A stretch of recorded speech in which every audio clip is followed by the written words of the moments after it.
trying to talk to you.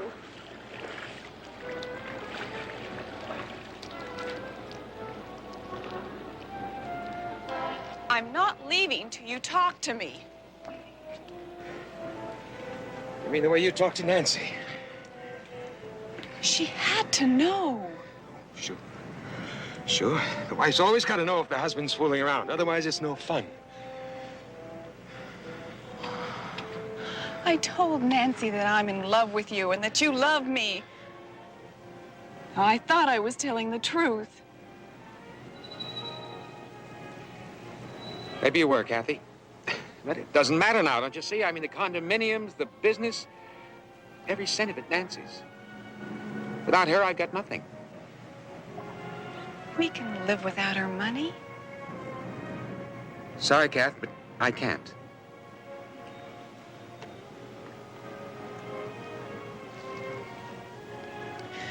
I have to go. They booked me on an early flight in the morning.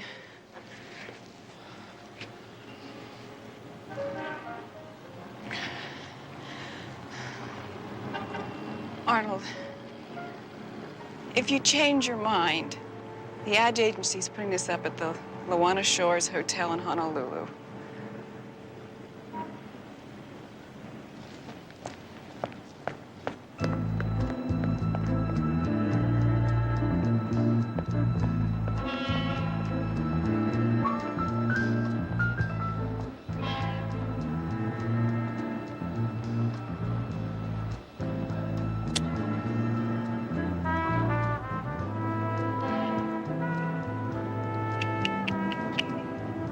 Oh, Mr. Moore. Mr. Moore, you're a mean man, kicking out a sweet lady like that. Not to mention standing up a terrific guy like me. You missed our appointment today. My wife knows all about Kathy and me. She walked out this morning. I'm through paying your blackmail, Kathy. Oh, it's not that easy, Mr. Moore. Damn it, friend, the wallet is empty. You've got no more hold on me. No more Wednesday appointments, no more $500 a week to keep your mouth closed. See, now it's my turn to squeeze you. I'm gonna go to the police, and when they've heard what I have to tell, the hell that you put me through will be nothing compared to what they'll do to you. Oh, now, Mr. Moore, you're getting yourself all worked up. It could be we can work something out. There is nothing left to work out. I'd think twice about that, Mr. Moore. Cabot, you know what I'd do if I were you? I'd start running. Because I'm going to get the first laugh I've had in months, seeing you behind bars. Red, you made a big mistake.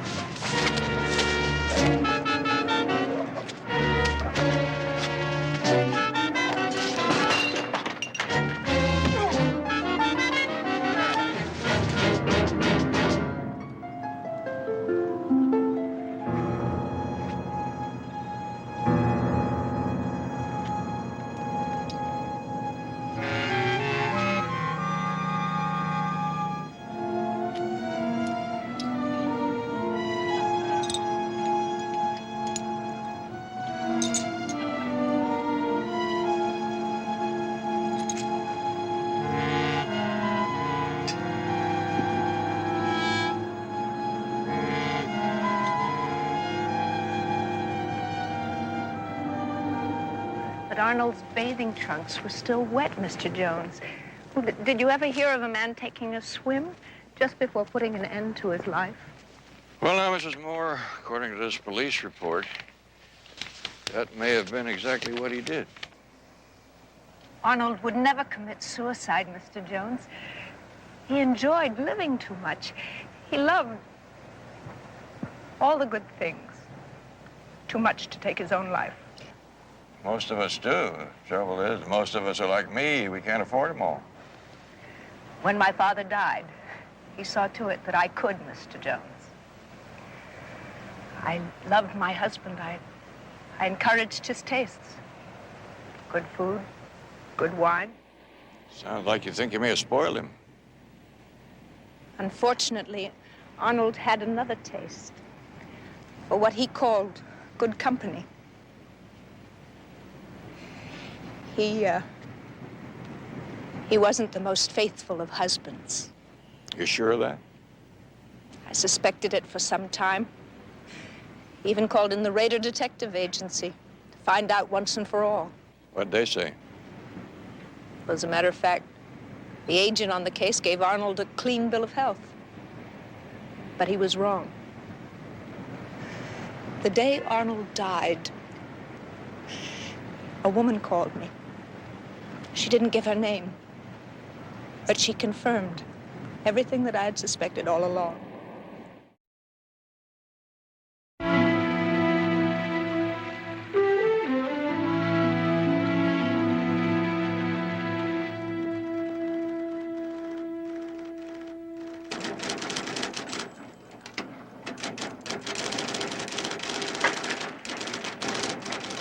I want this data comparison coded for, the last 3 years, will you?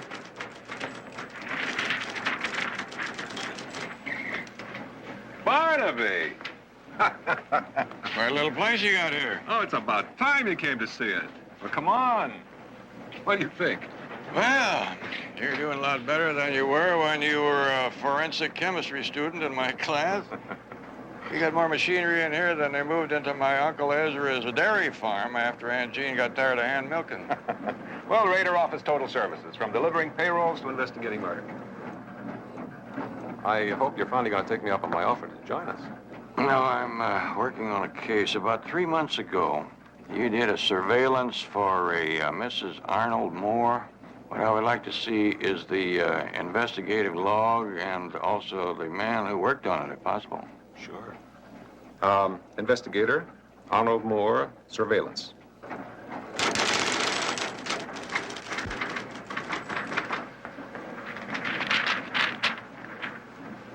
No problem, no. The man you want's one of our best, Frank Cabot. Sour ball, Mr. Jones. Oh, thank you very kindly. Make yourself comfortable. There you go. Let's try my swinging seat.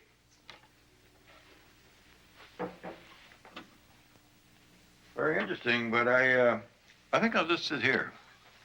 You don't mind? Barnaby, I've got to run.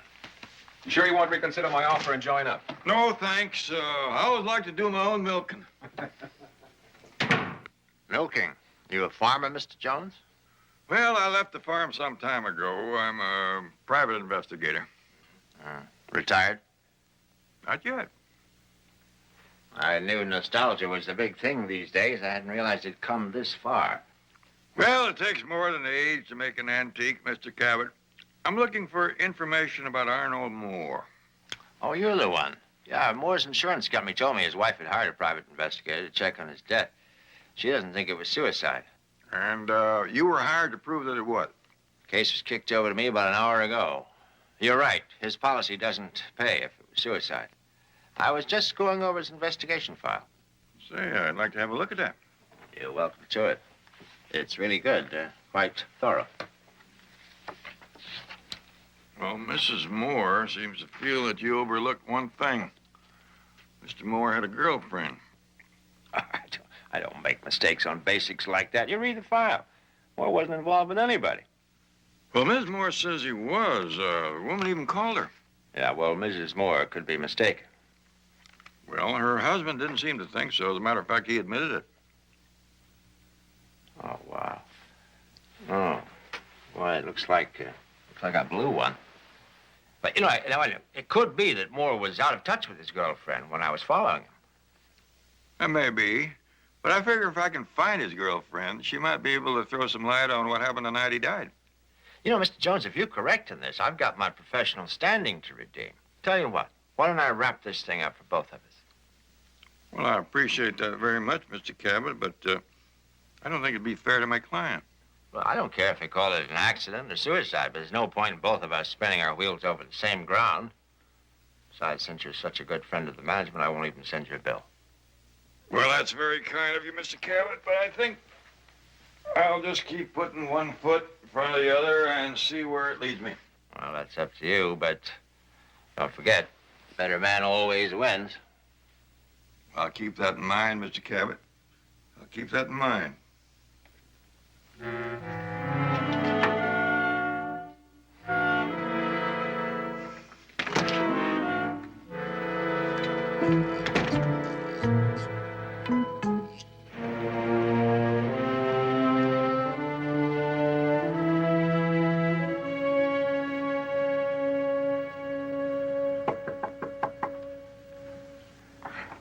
Mr. Stevenson? Mr. Stevenson? Oh, what is it, Sheila? Well, I just wanted to say goodnight. I'm going home now. Unless you need me for anything.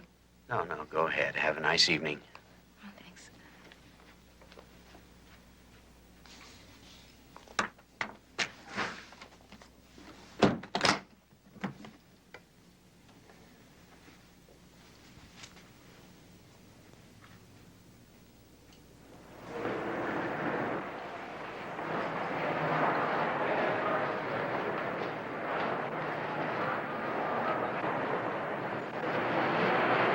Stevenson? I beg your pardon? Frank Cabot, rated detective agency. We've been hired to look into some discrepancies of Vanguard Investments business affairs. Well, that's impossible. I never made such a decision. Well, it seems that you're the one man your board of directors didn't ask. They're a little upset. The ripoff comes to over $100,000.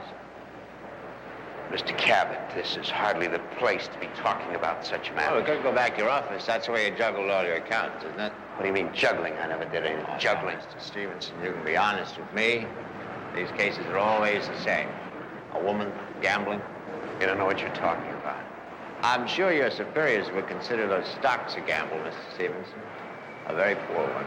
How did you know about those stocks? Now, look, I'm not a rich man. When those stocks pay off, there'll be enough to return the money and still ensure my future. I'm sorry, Mr. Stevenson. I know how you must feel, but I have to make that report. Now, believe me, it's not easy having to ruin good people just because they've made one mistake. Mr. Cabot, this report of yours, when is it due? Tomorrow morning, I'm afraid. But it could be delayed. Oh, now, Mr. Stevenson, I think I see what you're getting at, but now you're asking me to put my future on the line. Perhaps if there was some extra money in it for you? Well, now, I don't want you to think there's anybody who couldn't use extra money. I can make it very attractive. All you have to do is hold up that report. Look, you're a nice guy. That's not right that all the nice guys in the world have to take in the neck. Why don't we talk tomorrow? We can work out the details by then. Well, we can. I'm sure that we can. Well, until then, I don't want you to worry about a thing, Mr. Stevenson. Okay. Wait, Mr. Cabot. I'm not unskilled. I felt certain that my transactions were absolutely untraceable. How did you find out? Well, there's one thing about a good detective, Mr. Stevenson. He's always got his ways.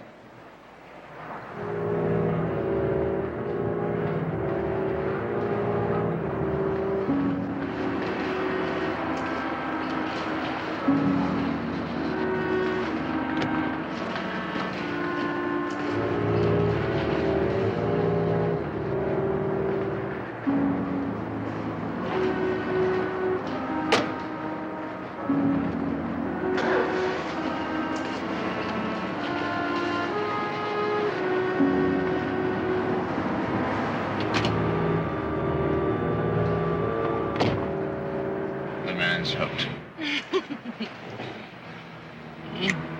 You're good. You're really good. We've got it made. Well, not quite.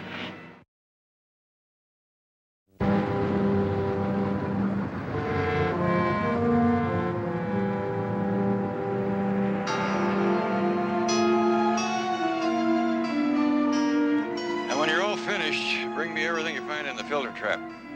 Oh, sure. Well, Mr. Jones. Up early, huh? Well, I don't like to let much time go by. You're kind of up with the chickens yourself. Yeah, well, I got this strange rooster with built-in AM, FM radio, stereo, tape deck, the whole thing. Wakes me up every morning, crowing the news. So, did you find anything important while time was jogging by? Depends on what you consider important. Take a look over here. Is this where Moore went over? According to where the police found his body.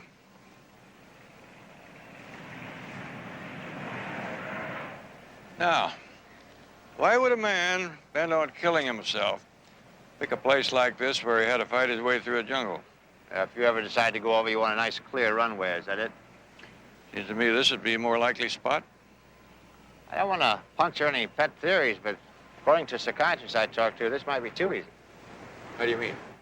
Well, the man committing suicide is usually trying to prove something. Now, 9 times out of 10, he'll choose the most difficult way. Then he's got more time to change his mind if he's afraid. You might have a point. Mr. Jones? Yeah. I'm just about finished, but I think I did get everything that was in that filter trap, just like you asked for. Oh, thank you very much. This may be very helpful. Well, they say that the depths of the sea hold many secrets. I didn't know that applied to swimming pools.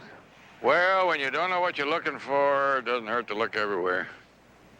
Yeah, if you say so. Why don't you let me take that down to our lab? They'll do the analysis for you in no time. Well, I don't want to inconvenience you. My lab may be old-fashioned, but we get the work done. I'll tell you what. I'll send you a copy of the report. And since you're such a good friend of the management, I won't even send you a bill.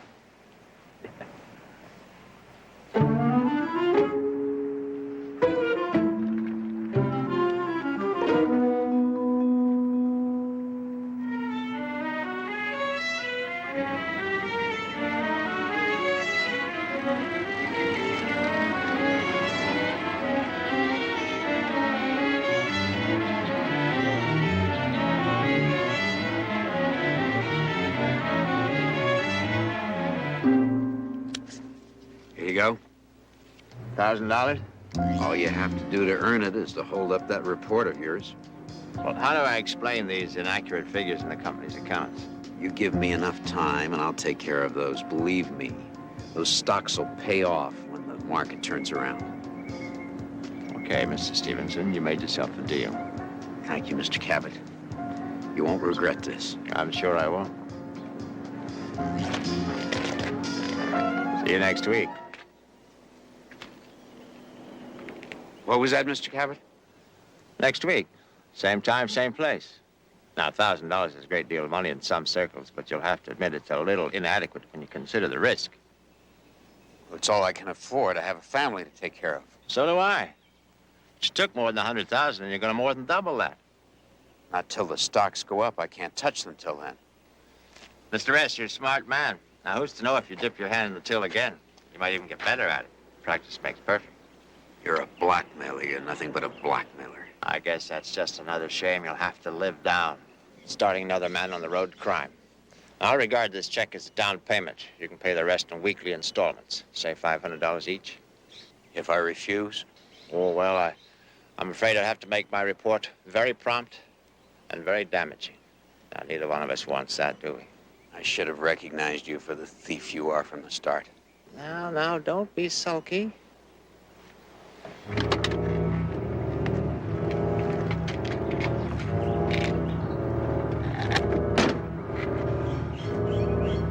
See you in 7 days.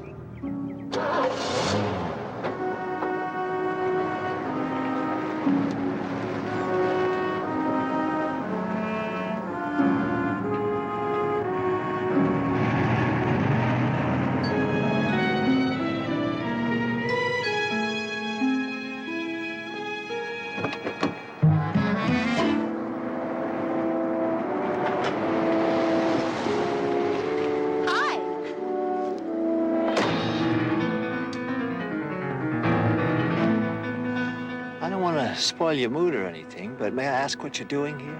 I mean, are you deliberately trying to blow your cover? I waited until he left. He never saw me.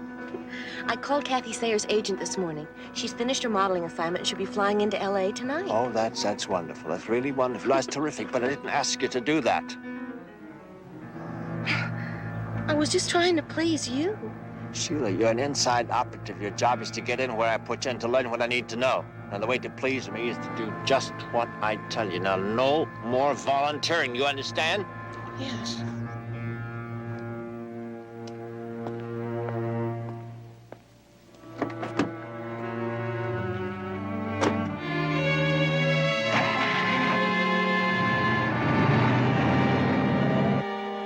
Made out of fired clay, and you see that little smudge down at this end? Mm-hmm. Just barely. Well, I did some scraping of that and ran a test and turned out to be ash. Then what you have me staring at is probably just a broken piece of ashtray? And there are about 3 or 4 more just like it up on the roof next to the pool, and that's where this one came from. What does it prove? Maybe nothing. Depends on how it was broken and when.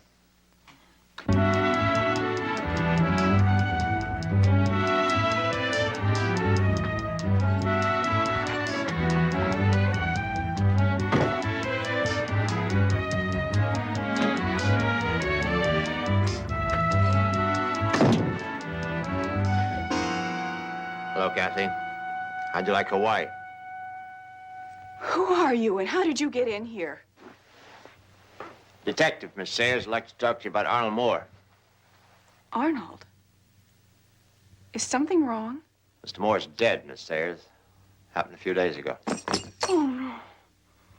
Oh. Sorry, Miss Sayers. I know this must come as a great shock.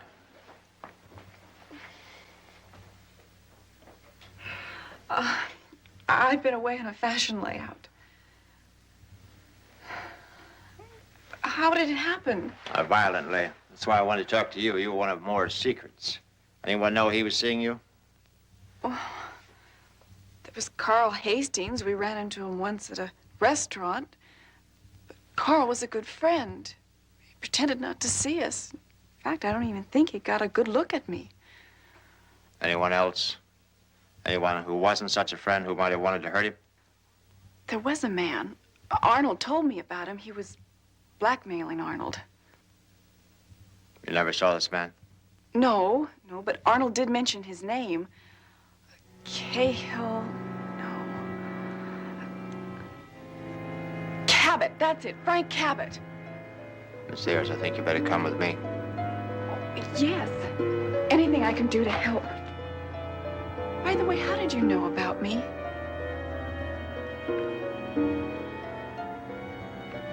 Excuse me, officer, can I see your ID again?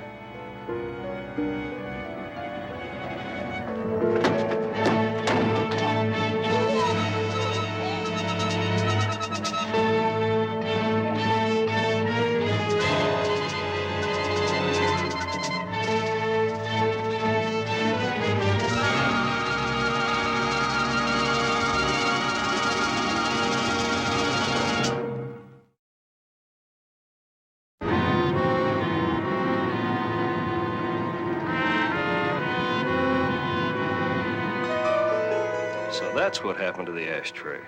Mr. McKay, do you recall exactly when you noticed there was one missing? Oh, I recall, Mr. Jones, I recall. See, part of my job's buying replacements for anything that gets broken. Now, the ashtray was gone the morning after what happened to Mr. Moore. You sure about that? Yes, sir. See, the night before, I'd just finished cleaning the pool area when Mr. Moore came out to swim. Now, when I left, all the ashtrays were there. And the next morning, there was one missing? Yes, sir. But there were no broken pieces. I would have noticed. Well, now, if the police sealed off the rooftop within 15 minutes of Mr. Moore's fall, that would mean that whoever picked up the broken pieces of the ashtray would almost have to have been there when he fell. Did you notice any of the other tenants on the roof? No, sir. It's really too chilly for most of our people, except for Mr. Moore. Well, thank you very much, Mr. McKay.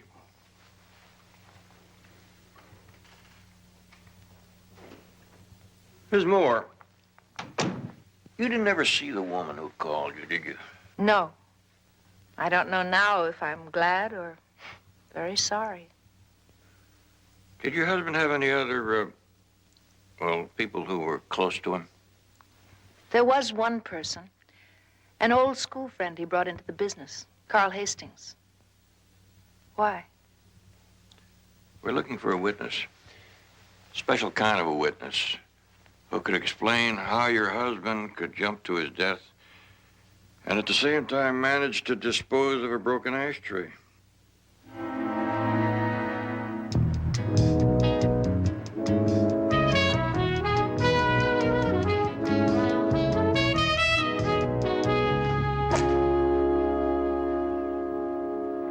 Thanks. Mr. Hastings? What a slice you got there. Great on dog legs. I had an uncle who used to practice his rhythm by swinging a horseshoe tied to a rope. He used to kick himself in the stern a lot, but it cured his slides. I'll try to remember that. Are you some kind of pro? Pro detective. Your office said I might find you here. My name is Barnaby Jones. Nancy Moore hired me to look into the death of her husband. I'm sorry. I'm afraid I have nothing to say.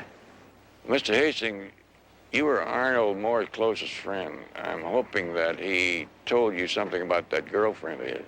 Arnold's dead, Mr. Jones. Why can't we leave it at that? His wife needs to know how he died, and I think she's entitled to that, don't you? Arnold Moore was the best friend I ever had. He gave me a chance, a job, when nobody else would. Well, he doesn't sound like the kind of a man who would object to the truth. Besides, if you cleared your mind, it might improve your golf swing. Okay, Mr. Jones. I have been going through Arnold's business accounts. I found a series of weekly withdrawals, $500 each, stretching back 3 months now. Now, what do you suppose you did with all that money?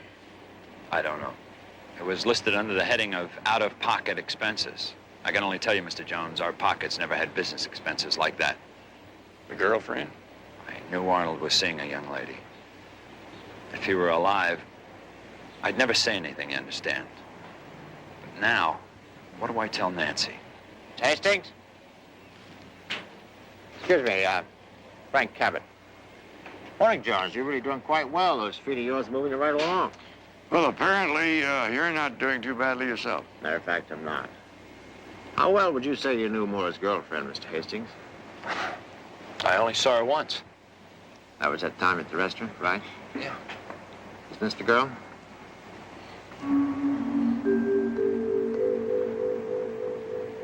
I can't be sure. It was 4 months ago. Lights were dim. I was across the room. Well, take your time. Study her carefully. The hair color's right. She has that willowy look. That's fine, Mr. Hastings. You've been quite a help. Oh, I'm sorry. I take it you haven't found the mystery lady yet. No, Mr. Cabot, and I must admit I'm impressed. No, please. I owe it all to a certain kindly stranger. After you poked holes in my old report, I thought I'd better fill them in. They do say a man learns by his mistakes. Well, that's something we can all remember. Now, don't let these little setbacks get you down, Jonesy. Always better days ahead.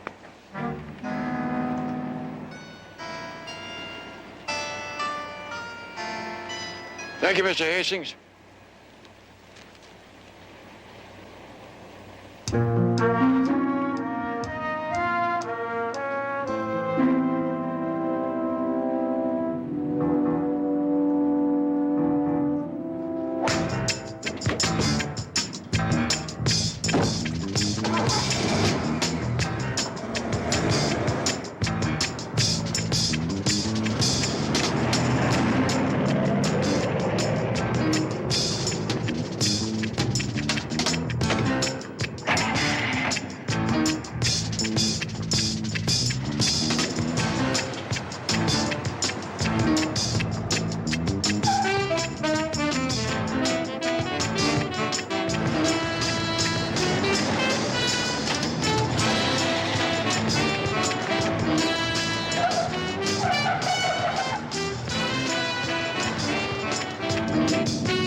Operator, this is mobile LG1 5699. Give me 555-8442.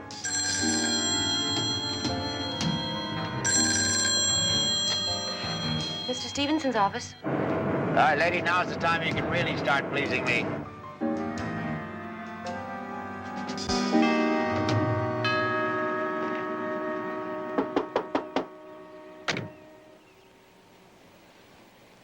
How you doing, Jones?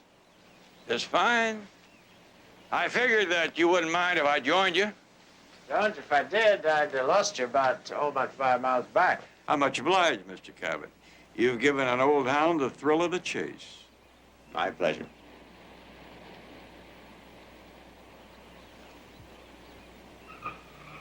Just who is it that we're not going to find here anyway? See for yourself.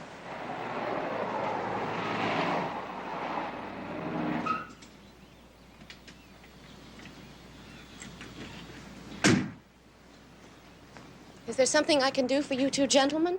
Sheila Bonner? Yes. Private investigators?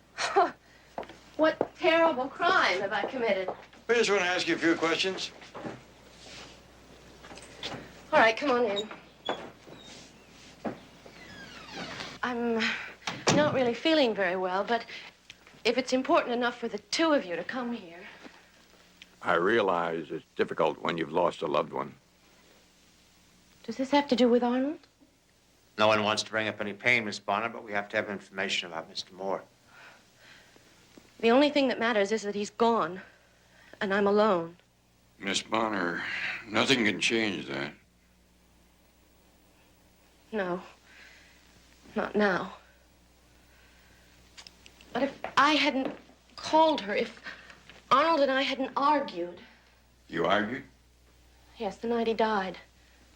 I went to see him up at the pool. He was furious at me for having called his wife. I suppose I was just as angry. But why couldn't he see that I'd done it for us? That's how you left it? No, not quite. When Arnold said I'd ruined his life, I told him if that was the way he felt about it, then it was over between us. I was finished. I didn't mean it, but... But what? Arnold pushed me. I hit a table and knocked over an ashtray. Would you believe it? I actually cleaned up the pieces. Why did you bother at a time like that? Well, it's a woman's trick, doing something silly like that. It took the edge off the fight. And it gave Arnold a chance to apologize. Where did you put the broken pieces? I dumped them into the trash bin on my way out. You say Mr. Moore apologized? Yes. Only I told him to forget it. I was finished. I hoped he'd come after me, but he didn't. I just have one more question. You have some very nice pieces in here. Did you buy them yourself? Arnold enjoyed giving me nice things. I guess I just didn't have whatever it takes to turn them down. Did you also pay the rent? You said just one question, Mr. Jones. Thank you, Miss Bonner. Sorry we had to come by.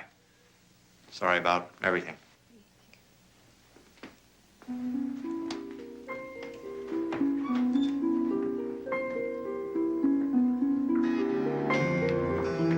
Like I said, Jonesy, you should have let me wrap this up for you. You think this is all? Well, Arnold Moore wakes up one morning with everything. By that same night, he's got nothing at all, not even his mistress. Wouldn't you say it's a good motive for suicide? Moore's insurance company will be very happy, Mr. Cabot. I'd say you've got your motive all right.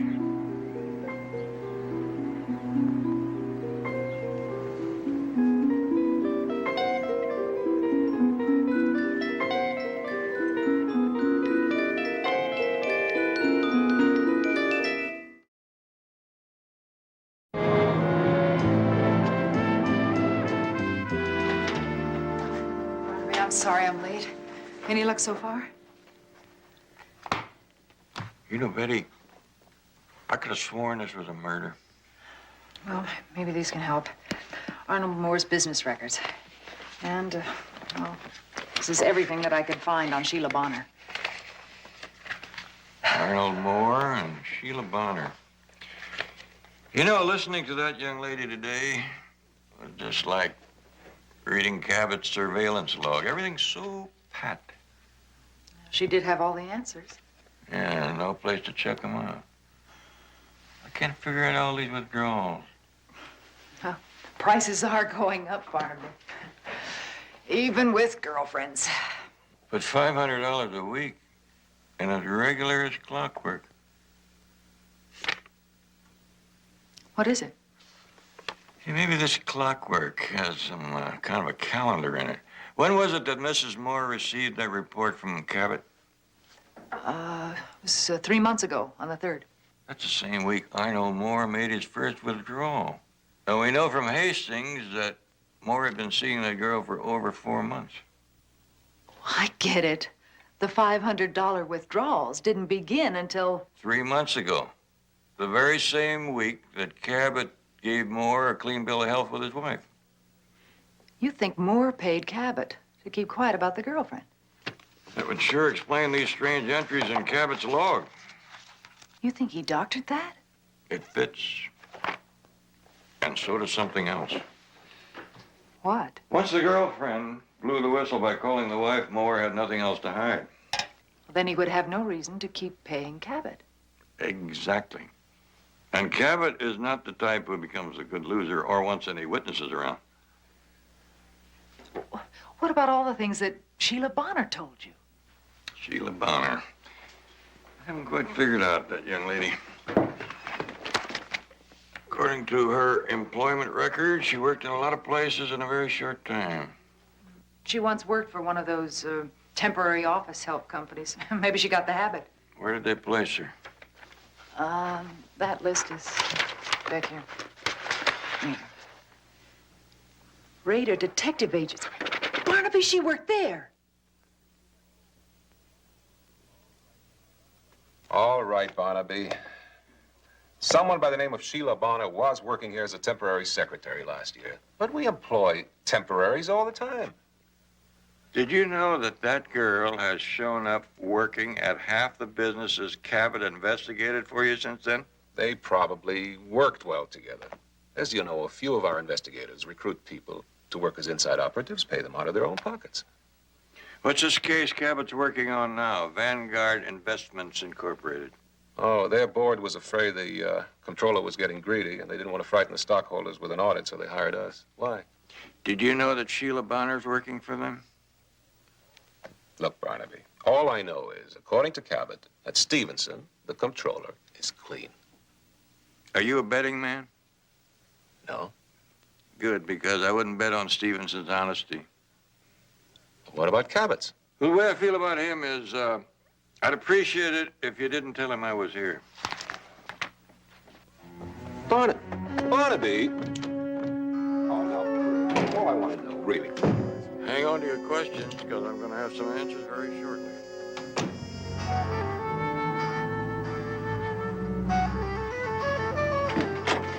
Here's that report. Vader's supposed to leave some stuff on his desk for me.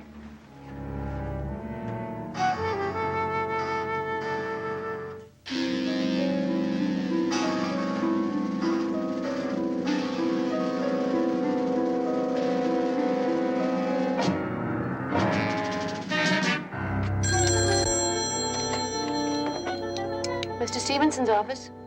Put Stevenson on. Frank, what's the matter? This isn't a question and answer session, Sheila. Now put him on.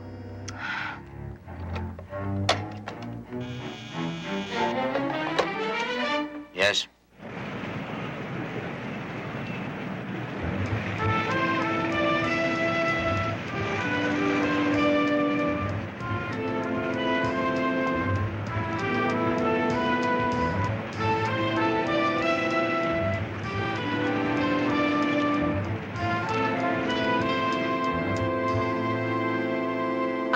You, Mr. Jones. Mr. Stevenson's left for the day. Forgive me, Miss Bonner, but after the story you told me yesterday, I find it hard to believe what you're telling me today. I don't know what you're talking about. You're almost as good at this as your friend Cabot. What did he do, cut you in on a percentage? Mr. Jones, if you don't get out of here, I'm going to call a security guard. It's not just blackmail now, Miss Bonner. If I'm right, you could be charged as an accessory to a murder. I told you, I don't know anything about Mr. Cabot or Mr. Moore. You ought to at least know where your boss went. I'm afraid Mr. Stevenson can't be reached. It's a shame I couldn't reach you, Miss Bonner. It's a real shame.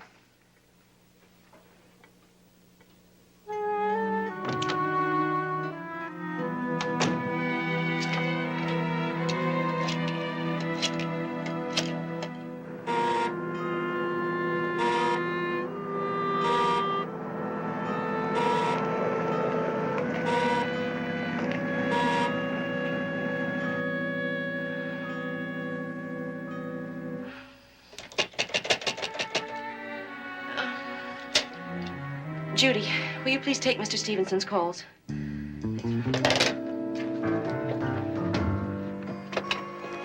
All right, Cabot, what is it now? What do you want? Oh, nothing. I'm letting you off the hook, Mr. Stevenson. What about your report? Well, I'm going to help you out. We just have to figure it out exactly how to keep your accounts from conflicting with my report. Come on, let's take a walk.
Best cover-up would be to blame the whole thing on a bookkeeping error. Say that the money that's gone never really existed. Now, if your report could back that up. Stevenson? That's as far as we go. Well, what are you doing? Sorry. I have a delicate situation. You're a weak man. You broke for me, you'd cave in for anybody else. Cabot, please. No! What are you doing here? Jones figured it out. It's too late. Cabot, freeze! Stupid! All of you stupid!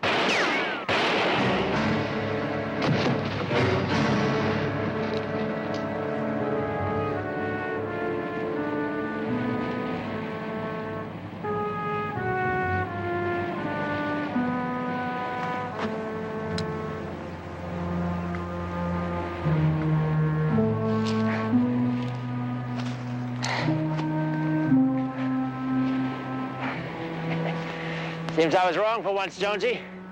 Better man doesn't win after all. Let's go, Cap.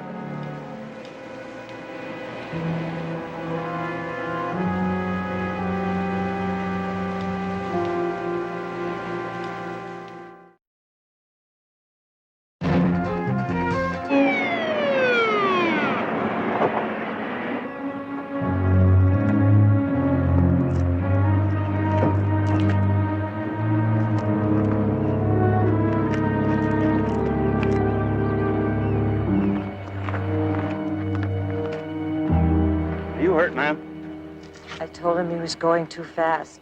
Are you hurt? He lost control. You better put this on. Now, can you tell me your name? Mrs. Bernice Kellner. Is the driver your husband? Yes.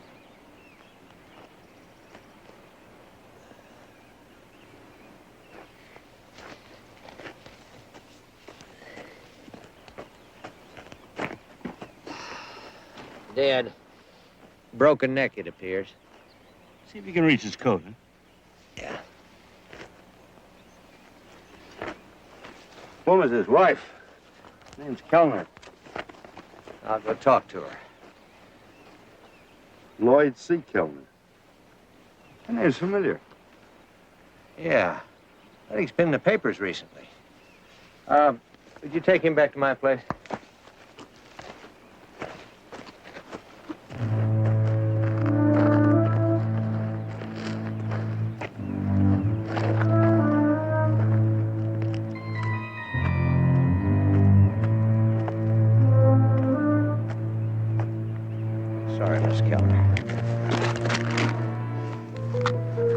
My name is Friels, and I'm the county coroner and a mortician. And if you wish, I could take care of your husband until you make final arrangements. Please.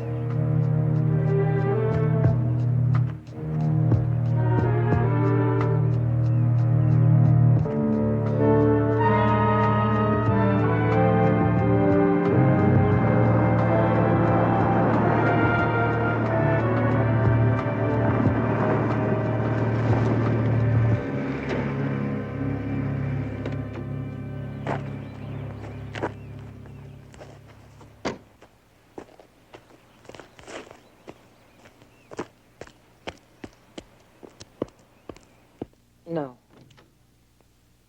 No, services won't be necessary. There are no next of kin beside myself.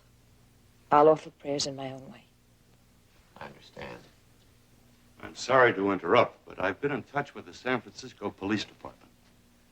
Lloyd Kellner's wanted there on a felony warrant for embezzlement. That's not true. He never took a penny from the company. Mrs. Kellner. It was bad mismanagement. Mrs. Kellner, please. I'm not accusing your husband.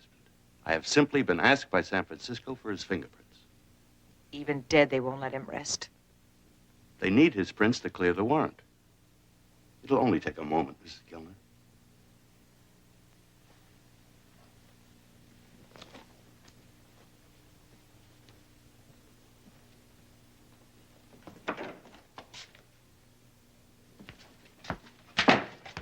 Exactly what did Kellner do? He was controller of some company that went bust until I got from Frisco.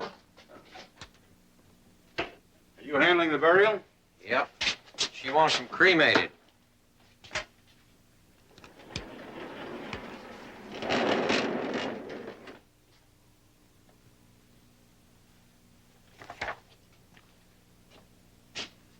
Now I remember his picture. A lot of people lost money when that company went under.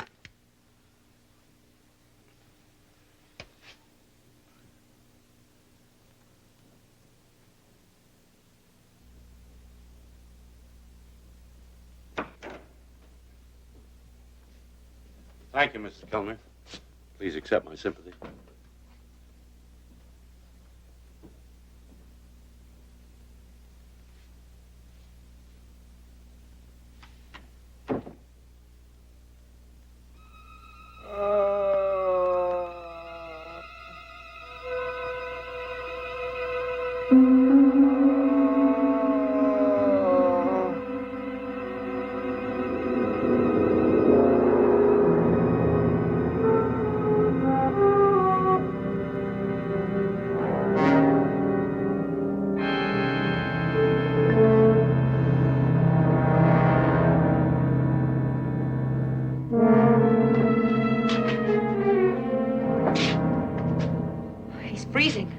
Told you that dry ice was overdoing it.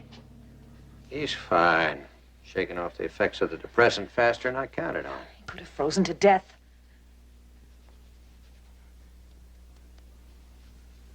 You have the rest of the money with you? Would you mind if we got some life into him first?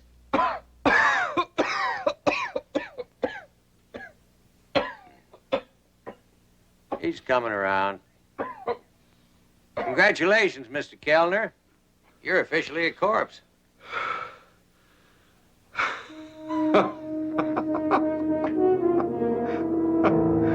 We did it.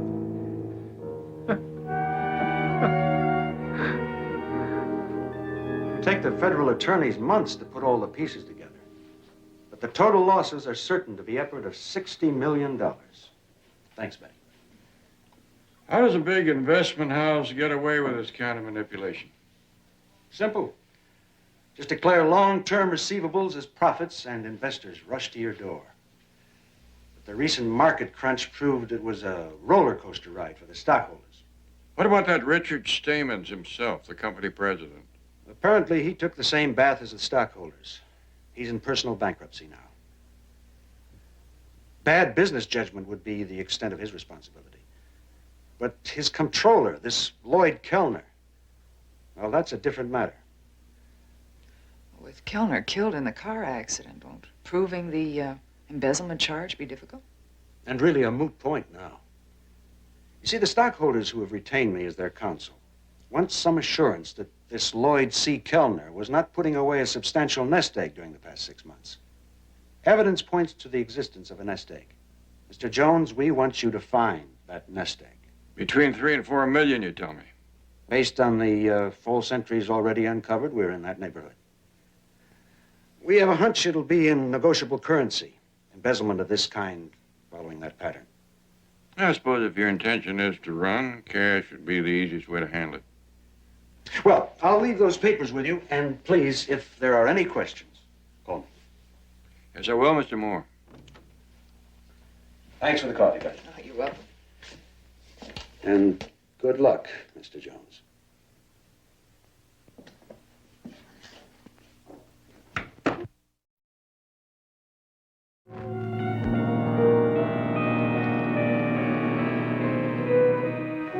What I'm going to miss most is that mustache. How did Stamen sound? Like it's a stall? I'm not sure. Loose ends to settle, whatever that means. How do the contacts feel? Getting used to them. Why didn't you nail him? Exactly when he'd have that money ready. Well, I couldn't say too much over the phone. Said I'd be over there later for a chat. There. Let's see. Wow. 10 years younger. I'm jealous. And such lovely green eyes.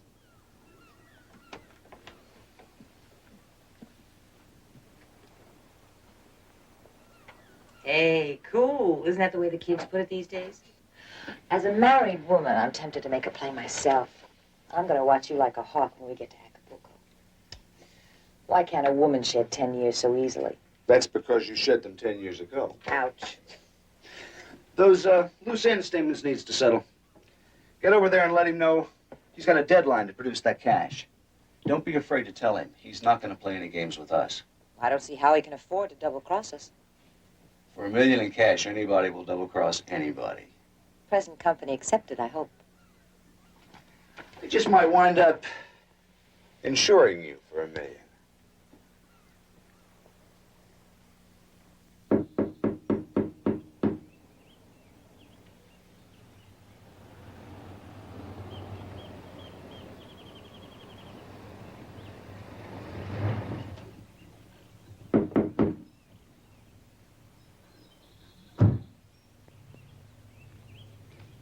Mr. Friels?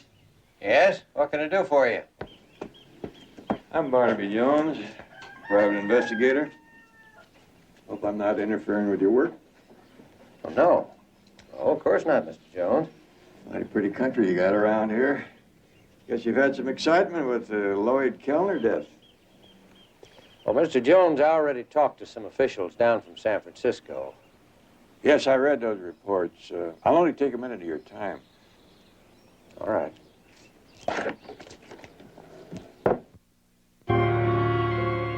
Did it go well? Fine. Richard. How's Lloyd's appearance? Could he get by a casual meeting with, say, an old friend? You siphoned $4 million from the company. Lloyd spending a half year working on those books so he alone could take the blame, leaving you free to claim you were as much a victim as the stockholders. Our share of 25%, or $1 million, was firmly agreed to. Are you getting greedy? Don't ever change, Bernice. Always direct and to the point.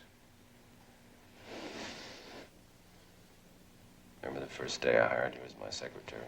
Richard. All right. We'll talk about money. It'll take 48 hours to have a transfer down here. Now, let's talk about a little flaw in our otherwise perfectly well-made plans. Flaw? There's something I don't want you to mention to Lloyd. He's been declared dead, and the search for him is stopped. Have you thought about what would happen if his little masquerade were uncovered? Well, we'll be in Mexico. His appearance is entirely changed. Yeah, but there's no guarantee that he might not someday be recognized. Now, you think about that, Bernice. Every time you walk the streets with him, go into any public place, you'll never be quite sure when it could happen. We intended living almost as recluses for a year or two. All right. Let's set that aside for a minute. Did you know that I was completely destroyed when I found out that you had eloped with Lloyd? All I could think of was I had lost you. I didn't know. I'm touched. I'm flattered.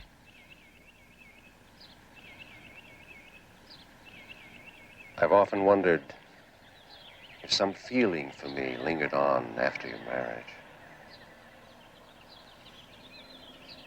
Are you afraid to answer that, Bernice? Well, I am married now, Richard. Yes, you're married to a time bomb ticking away. And there's no question it'll explode, only when. This is suddenly becoming frightening. The thought never occurred to me. With Lloyd, you could face prison. Maybe all of your best years taken away from you. With me, there is no hiding. There is no place we can't go. Nothing we can't do. What are you talking about? What about Lloyd? He's been declared dead. Simply think of him that way. A dead man. I've often thought back to how it might have been.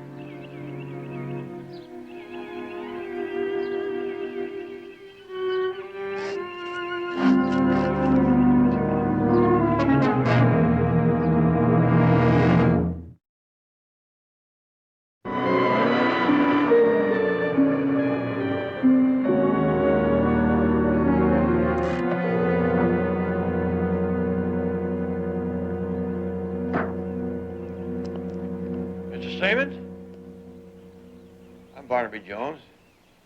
Oh, yes, Mr. Jones. I understand you've been retained by the attorney, Mr. Moore. Yes, he gave me your address, but nobody answered the bell. Nice place you have here. Nice place my creditors have, you mean? Come on in. Thanks. I like to play a little early morning golf, kind of clears out the cobwebs. What can I do for you, Mr. Jones? Well, you're possibly aware that my interest in the case is in trying to track down any company money the late Mr. Kellner may have been able to put away. You had a very close association with him. You got any ideas? Well, frankly, our association wasn't all that close. Would you care for a glass of tomato juice? Or something stronger, if you'd like. No, thanks. I just had breakfast. Well, this is my breakfast. Tomato juice and vitamin pills. Matter of routine, I like to have an overall picture of the case. Now, in the last 6 months during which Mr. Kellner may have taken money from the company, were you aware of any sudden new friends? Any new faces you can recall? No, I doubt if I would have taken any notice. Generally, when someone plans to embezzle a large amount of money, they have to be free to move around and put it somewhere, or have someone else do it for them. We've been able to establish that Mr. and Mrs. Kellner stuck pretty close to home the last 6 months. Well, I'll tell you frankly, Mr. Jones, the whole subject of Lloyd Kellner is becoming very distasteful to me. Now, granted, I left too many decisions up to him, and I'm as much to blame for being in the hands of my creditors today. But an embezzler is worse than a common thief. Preys on trust. Kellner certainly preyed on mine. Yes, I can understand how you feel.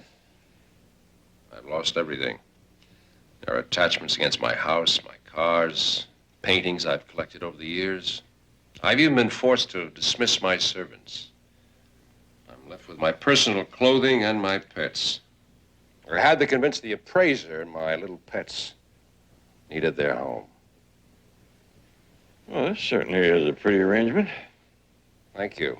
Is there anything else, Mr. Jones? I do have some other appointments. I understand that Mrs. Kellner is living down at the marina. You think of any reason why she wouldn't have gone back to San Francisco? Well, she's staying at a condominium apartment the company bought about 6 months ago.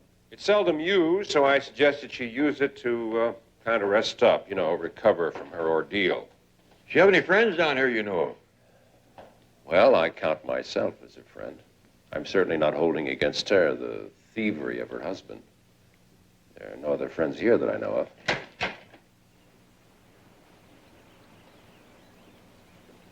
Well, thank you very much, Mr. Stevens. You're welcome.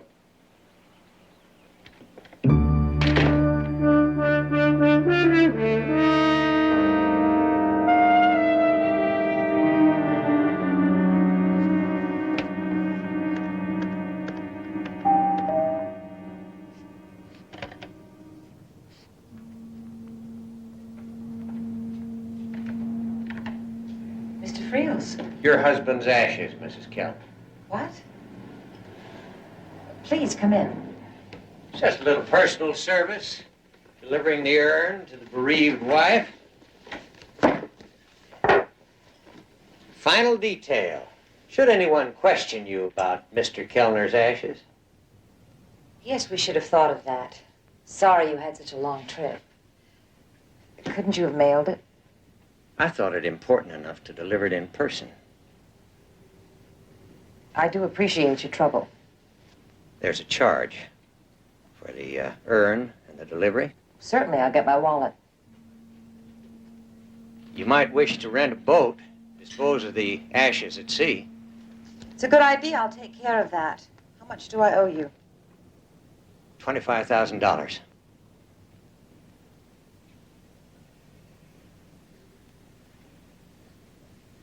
So you got a marvelous view. You're in this as deep as we are. But no deeper than before. I'm a modest man, Miss Kellner. I live very modestly. Now, someone else who smelled millions of dollars at stake might have asked for, say, a whole million. But not me. You paid $25,000. Another $25,000 rounds it out to a nice sounding 50. But what could you do without implicating yourself? At the present time, I'm not sure. But I think you and Mr. Kellner would want to keep me a contented man. I'll try and get in touch with my husband. Might take a few days. I'll drop back Saturday morning. 10 o'clock sharp. That's sufficient time.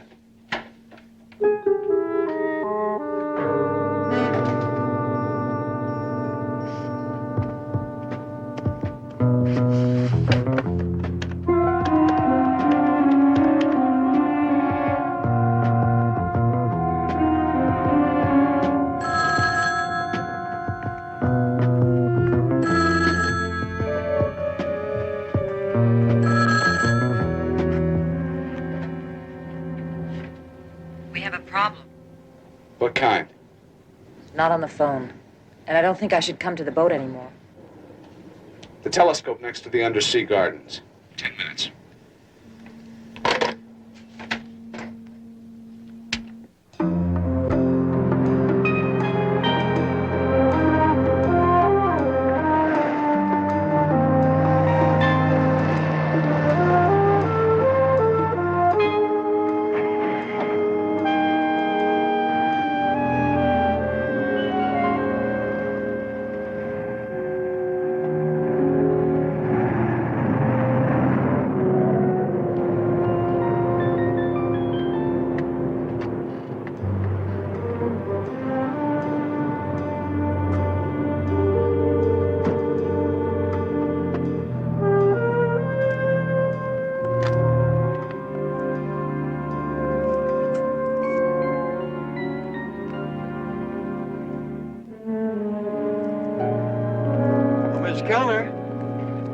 Started you. My name is Jones, Barnaby Jones. I thought possibly Mr. Moore might have told you that you'd be hearing from me. Look, Mr. Jones, if you're another attorney... No, a private investigator. I can see that you're on your way somewhere. If this is inconvenient, we could do it another time. I was going shopping. Well, I don't have many questions. Why don't I just walk along?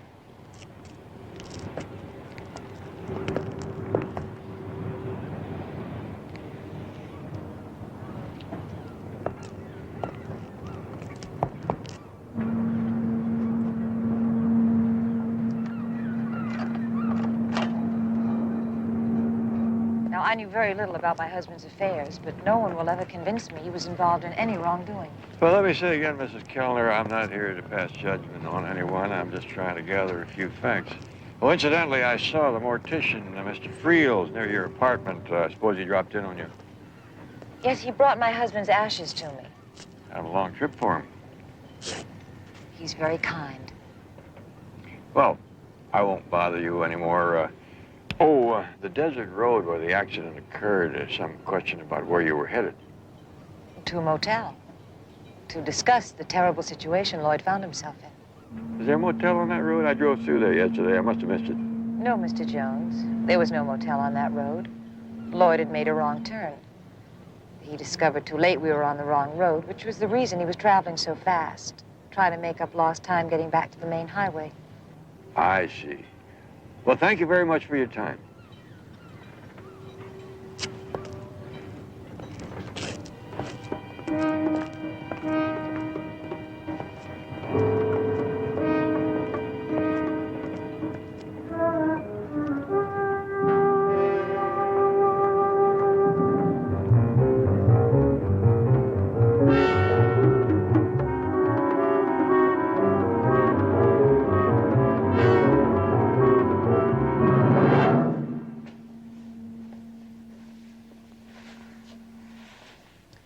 His name is Jones. He's a private investigator. What did he want? What everyone else wants without coming right out with it. Any information leading to that money. He doesn't worry me, but Friels does. Friels called? Came in person. I have your ashes in an urn. The delivery charge is $25,000. What'd you tell him? That it would take time to raise the money. He's returning Saturday morning for it. I'll take care of it.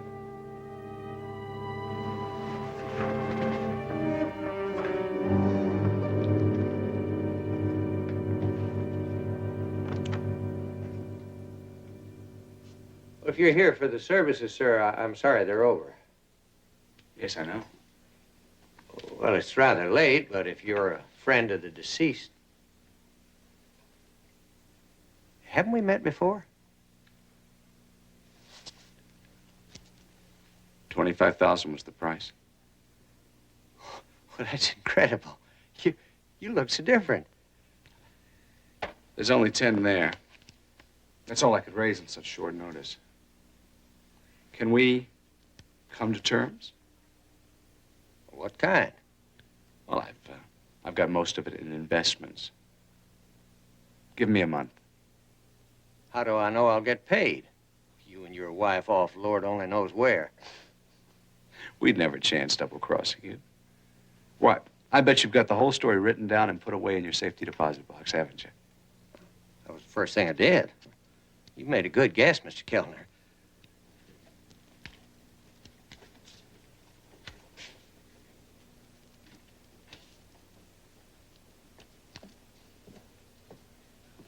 Well, there's 10,000 here, as near as I can tell, but let's be more specific about when and where I'm going to collect the rest.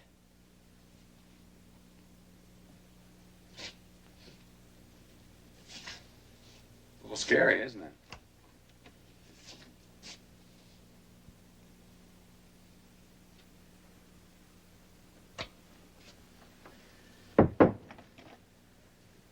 A few minutes in there, and everything you were fits into a small jug. Well, takes a little longer than a few minutes. But let's talk about how I'm getting paid. Well, that's going to be a little complicated. You know, Friels, you'd never win any prizes for lying. Huh? See, that's what you should have done. You should have written out a statement and put it in your safety deposit box. Then you'd have it made. Give. I really don't care about being paid anything more. Oh, but I insist.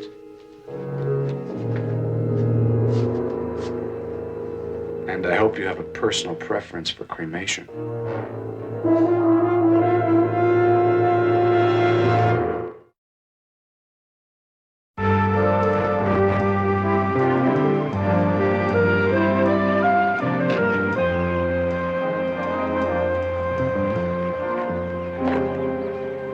Hi, something I can do for you? I was looking for Mr. Friel. Well, I expect him in soon. My name's Brooks. I'm his assistant. Maybe I could help you. Well, I want to ask him some questions about the Lloyd Kellner cremation, which took place here last Tuesday night. But I can come back in an hour. Well, he should be back by then. We have a funeral to conduct. A cremation Tuesday night? Don't you mean last night? No, last Tuesday. Mr. Kellner was killed in a car accident, and they brought him here and cremated him the same night. Well, I wasn't here on Tuesday. I didn't get back from my vacation till yesterday, but we've had only one cremation since I left, and that was last night. Before I left on my vacation, I had this tank refilled myself. It was still full when I got back yesterday, but as you can see this morning, it's down some 20 pounds, and that's just about what we use for one cremation. Are you saying that since your vacation, there's been only one cremation here, and that was last night? That's right.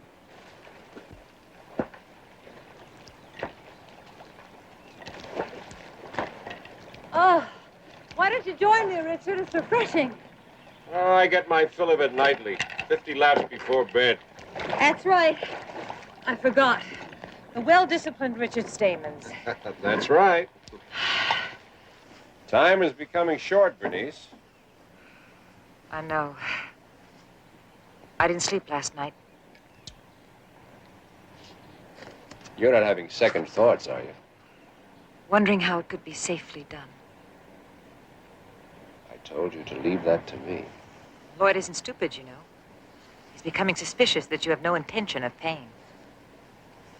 Incidentally, forgive me, but the business side of this, since we're to have a mutual trust here, don't you think I should have your confidence? Is there actually cash? Do you have it in banks? Under another name? Come with me.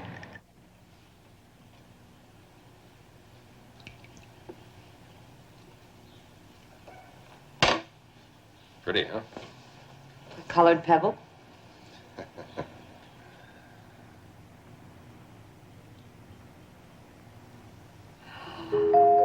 Richard.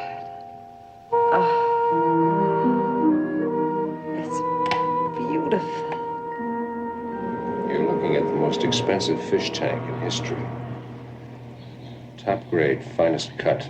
A little over $4 million. The finest quality diamonds Amsterdam had to offer. That's all ours.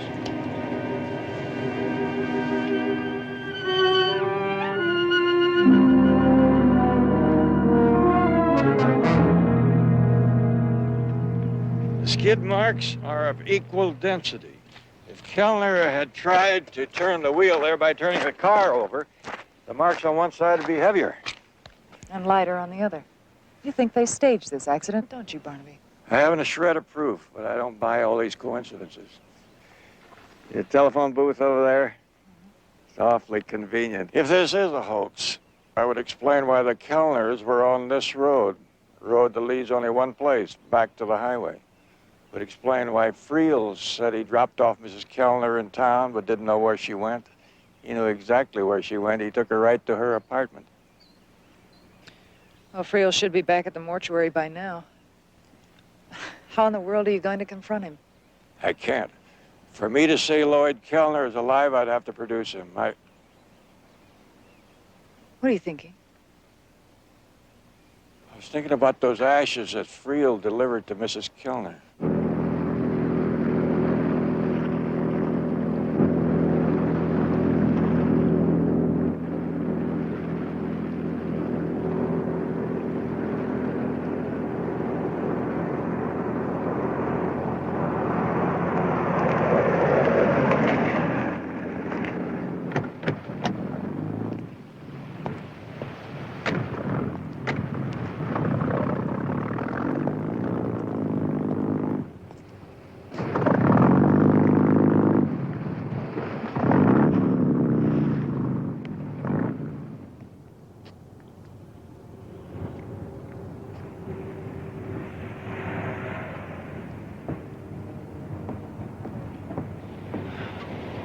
She scattered the ashes at sea? She she scattered something at sea. Now we just may never be able to prove it wasn't her dear departed. Not a dry eye in the house. I'd like to have been there. It's good I wore a veil. I started to giggle. Heartless witch. We sail at noon tomorrow. Be firm with Stamens. We want a third of those diamonds. Will do. Till noon.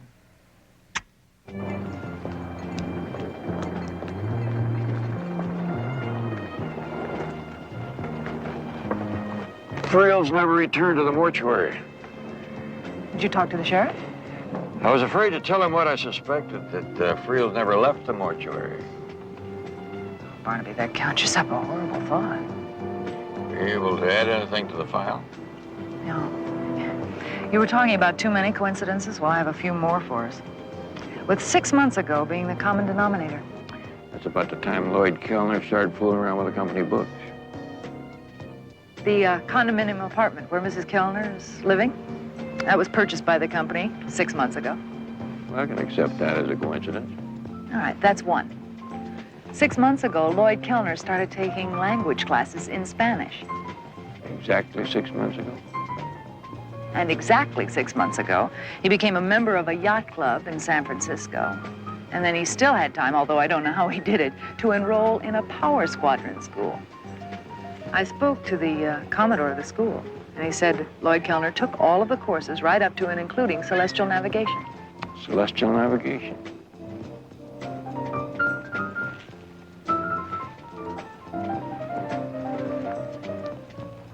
Maybe that explains why Mrs. Kellner chose this marina to get over her bereavement. Richard, I don't know how to answer him. He wants a third of the diamonds, and he wants them now.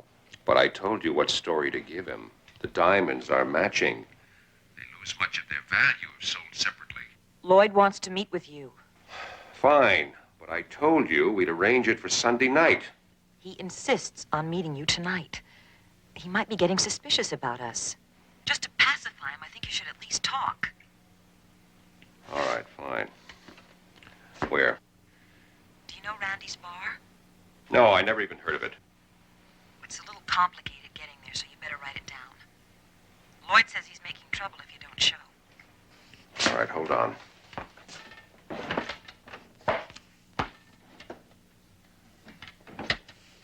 Yes, Take Sunset to the Coast Highway. Turn left. turn left. 2 miles south, there's an overpass. Just give me the street, Bernice. I know the area. Beyond the overpass, there's a short right. The street, Bernice.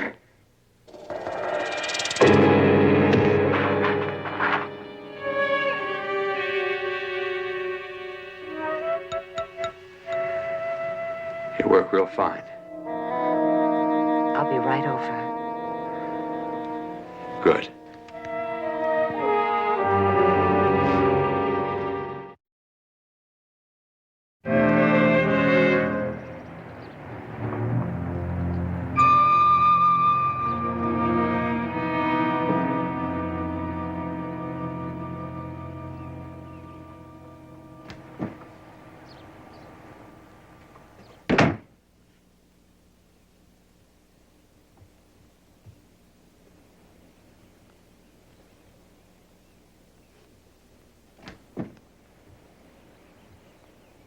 Why, you look beat, Barnaby. I was up all night, Lieutenant. You think that's the way it happened? He hit his head and drowned? I'll try to keep an open mind, but it sure looks like it. He was drinking and stumbled with that glass they're picking up out there. Some minor cuts on his leg seem to say that. Something bugging you? You know, I was only in this room for 5 minutes that day, but I'll swear that something has been changed. You think one of the paintings is missing? I don't know much about art, but I'd say any of these would cost me a year's salary. No, it wasn't that. We came in, we were talking. He had been playing golf. Came over here, got himself some tomato juice. Then he came back to feed the fish. The stones. What stones? They're gone. Huh? They were in the treasure chest, kind of spilled out over the sand. About 2 or 3 dozen of them. What kind of stones were they? Just ordinary stone, kind of colorful.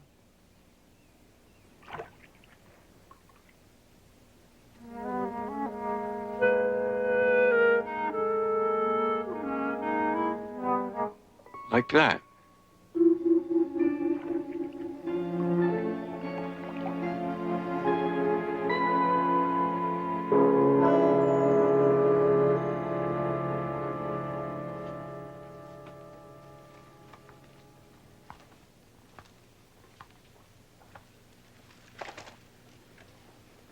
It was on the radio. They're calling it accidental drowning. Take your time driving down. Use back roads. When will you be leaving? Try to get away by noon. Still got some supplies to get aboard.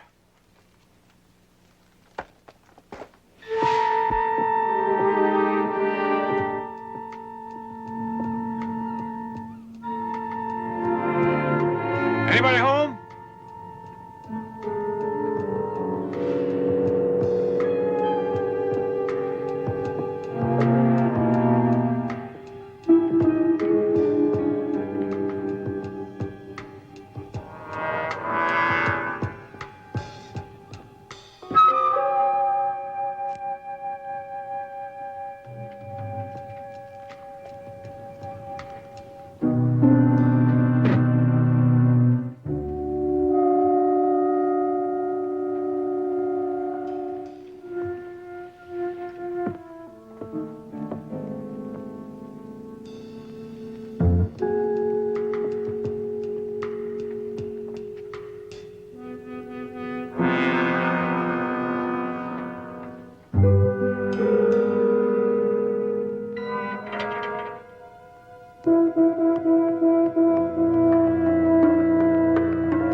Somebody invite you aboard, Mr. Jones.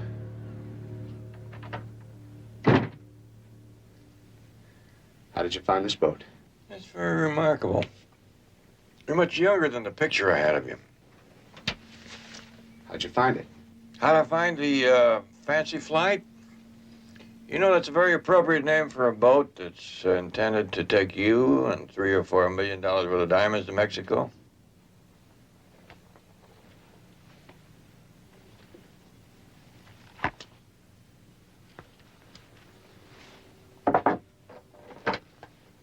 I asked you a question.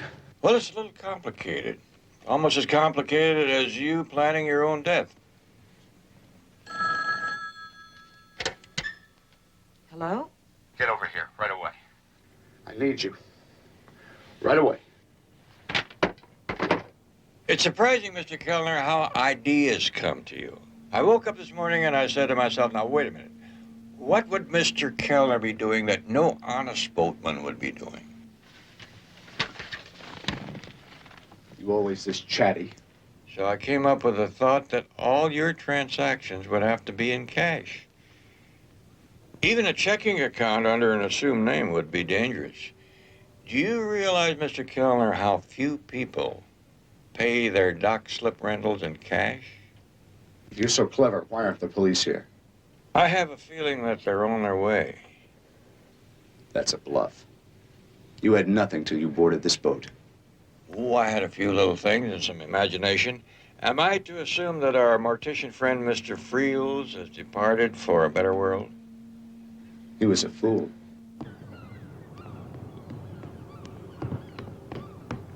Richard Stamens was the brains behind this, wasn't he? What went wrong? A little dispute about how much your death was worth? Oh, no. Hold this on him.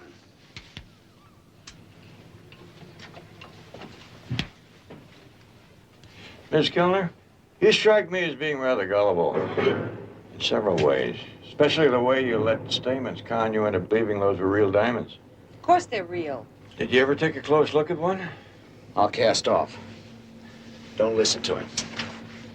And don't be afraid to use that gun if he moves an eyebrow. Why would he go to the trouble of making paste diamonds? 6 months is long enough for him to dream up a way to pay you off with some nicely cut glass.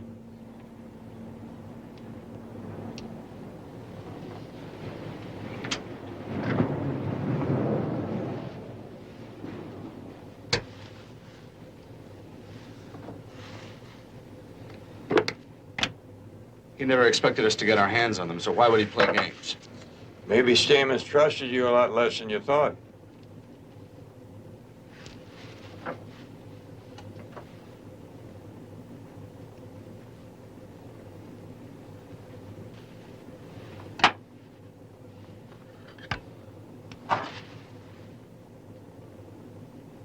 Genuine. What's the point, Jones? Well, one point is time. That could be important here. And two, I wanted to know the location of the stones. I didn't want this case to be over and find out that you had hidden $4 million somewhere. In that case, my job wouldn't be finished. Your job is finished, Jones. Don't worry about it. You folks know how many boats there are here in the marina? Meaning? Meaning that if only 1 or 2% of them have their radios on, the police switchboard ought to be all jammed up. Now, if some of you folks out there listening will just lean on your horns, it'll prove that everything's over for you two.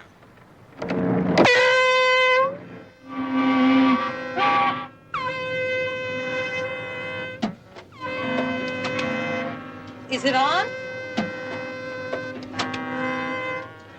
I'll cast off. If he makes a move, kill him. I might mention, Mrs. Kellner, a police monitoring post was set up in the marina this morning.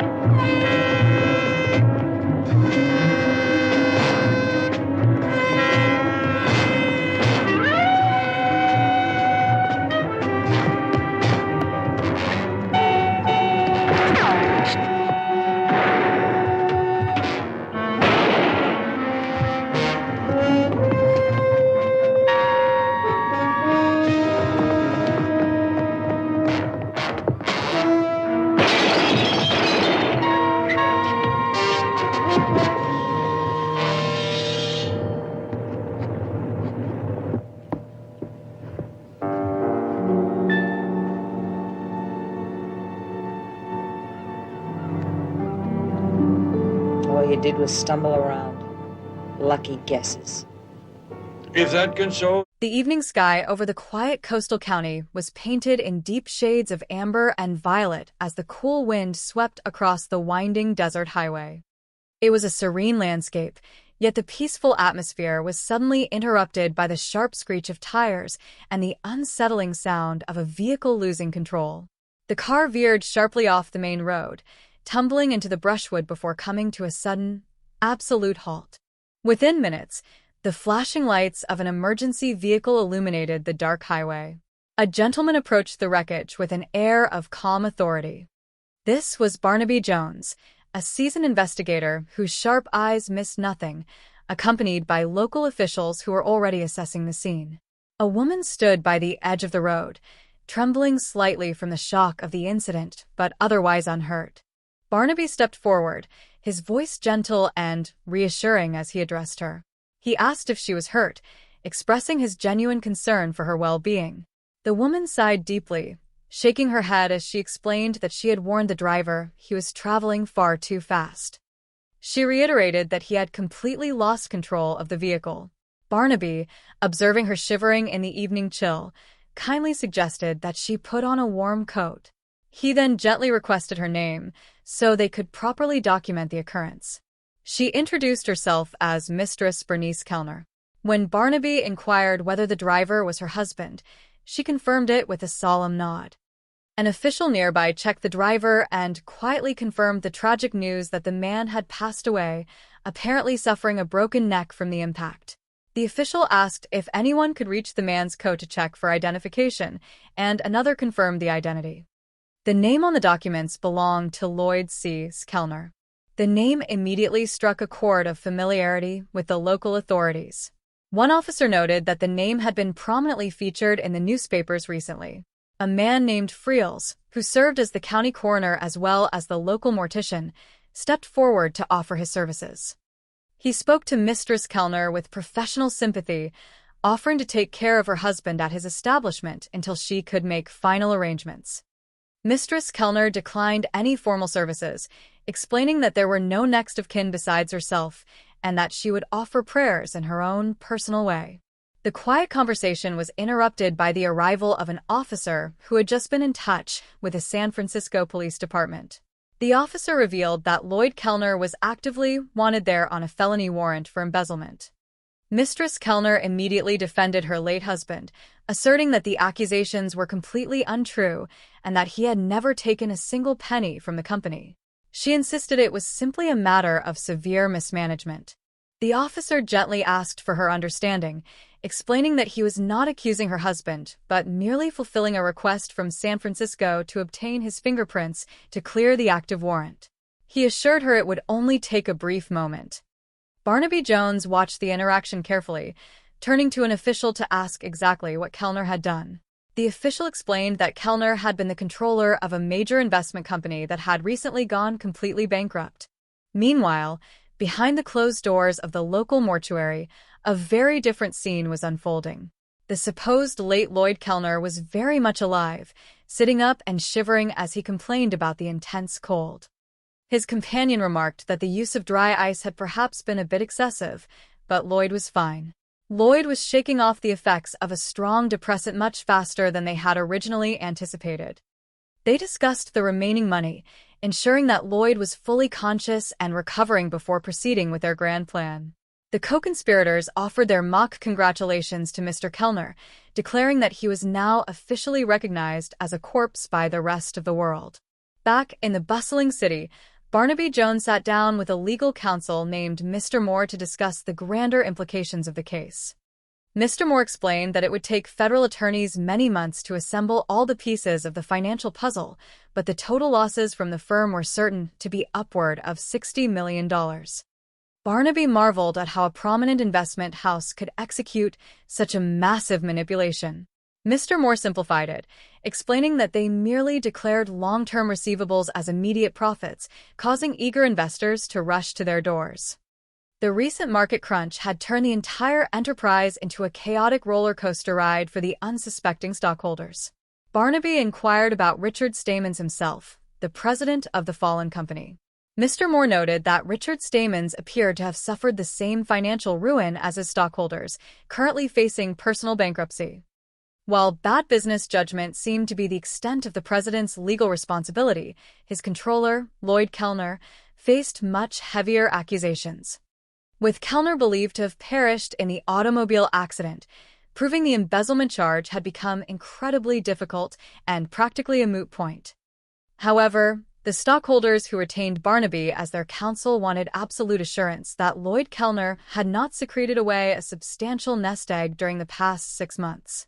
The evidence strongly pointed to the existence of a hidden fortune, estimated to be somewhere between $3 million and $4 million based on the false financial entries already uncovered. They suspected the wealth would be held in negotiable currency, as embezzlement of this nature typically followed that specific pattern. Barnaby agreed that if someone intended to flee the country, cash would undoubtedly be the easiest medium to manage. Mr. Moore left the official documents with Barnaby, wishing him the best of luck as the detective prepared to travel down to the coastal town to investigate further. In a secluded location, Lloyd Kellner looked at his reflection in the mirror, remarking that he most missed his old mustache. His appearance had been drastically altered. He asked Bernice how Richard Stamans sounded on the phone, wondering if the president was trying to stall their agreement. Bernice admitted she was not entirely certain, noting that Richard claimed to have various loose ends to settle. Lloyd adjusted his new colored contact lenses, gradually getting used to them. He questioned why Bernice had not secured an exact time for the money to be ready, but she explained that she could not say too much over a vulnerable telephone line. She assured him she would meet Richard in person later for a thorough chat. Bernice looked at Lloyd's transformed face, noting that he looked at least 10 years younger, and expressing a playful hint of jealousy over his lovely new green eyes. She joked that as a married woman, she was tempted to make a play for him herself, promising to watch him like a hawk when they finally reached their destination in Hapaguca. They shared a light-hearted moment, laughing about the passage of time before focusing back on their high-stakes mission. Bernice resolved to meet Richard Stamans to let him know he faced a strict deadline to produce the cash, confident that he would not dare to double-cross them given the circumstances. Still, they acknowledged that for $1 million in cash, almost anyone might be tempted to break a promise. Mr. Barnaby Jones arrived at the local mortuary, introduces himself to Mr. Friels, the county coroner. Barnaby expressed his admiration for the beautiful countryside and noted that the town must have experienced quite a bit of excitement surrounding the passing of Lloyd Kellner. Mr. Friels mentioned that he had already spoken at length with the officials who had traveled down from San Francisco. Barnaby reassured the mortician that he had read those reports and would only take a single minute of his time to clarify a few details. Meanwhile, Richard Stamens met privately with Bernice to discuss the status of their arrangement. Richard asked about Lloyd's new appearance, wondering if the man could successfully pass through a casual meeting with an old friend without being recognized. It was revealed that Lloyd had spent half a year meticulously working on the company books so that he alone would shoulder the blame for the missing $4 million, leaving Richard entirely free to claim he was just as much a victim as the ordinary stockholders.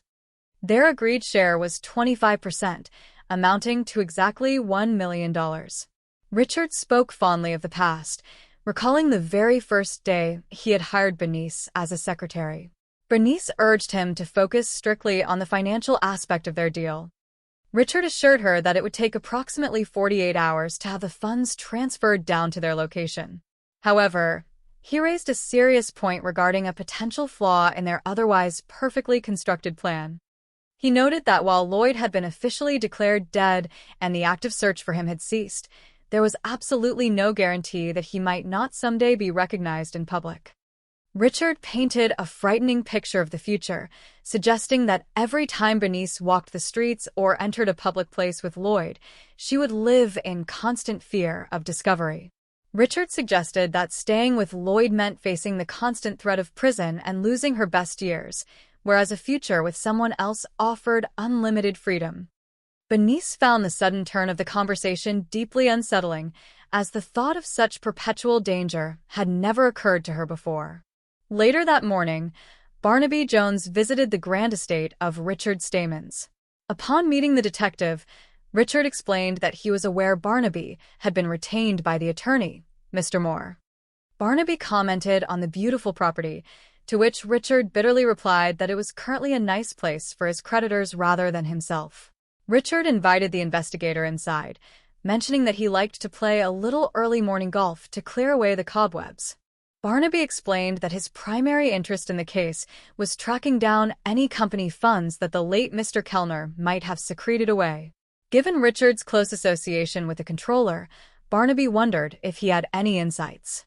Richard claimed that their professional association was not actually all that close, offering Barnaby a beverage. Barnaby politely declined, noting he had just enjoyed breakfast. Richard mentioned that his own breakfast consisted entirely of tomato juice and vitamin pills. Barnaby continued his routine inquiries, asking if Richard had noticed any sudden new friends or unfamiliar faces around Mr. Kellner during the final 6 months of his employment. Richard expressed doubt that he would have taken any notice of such things.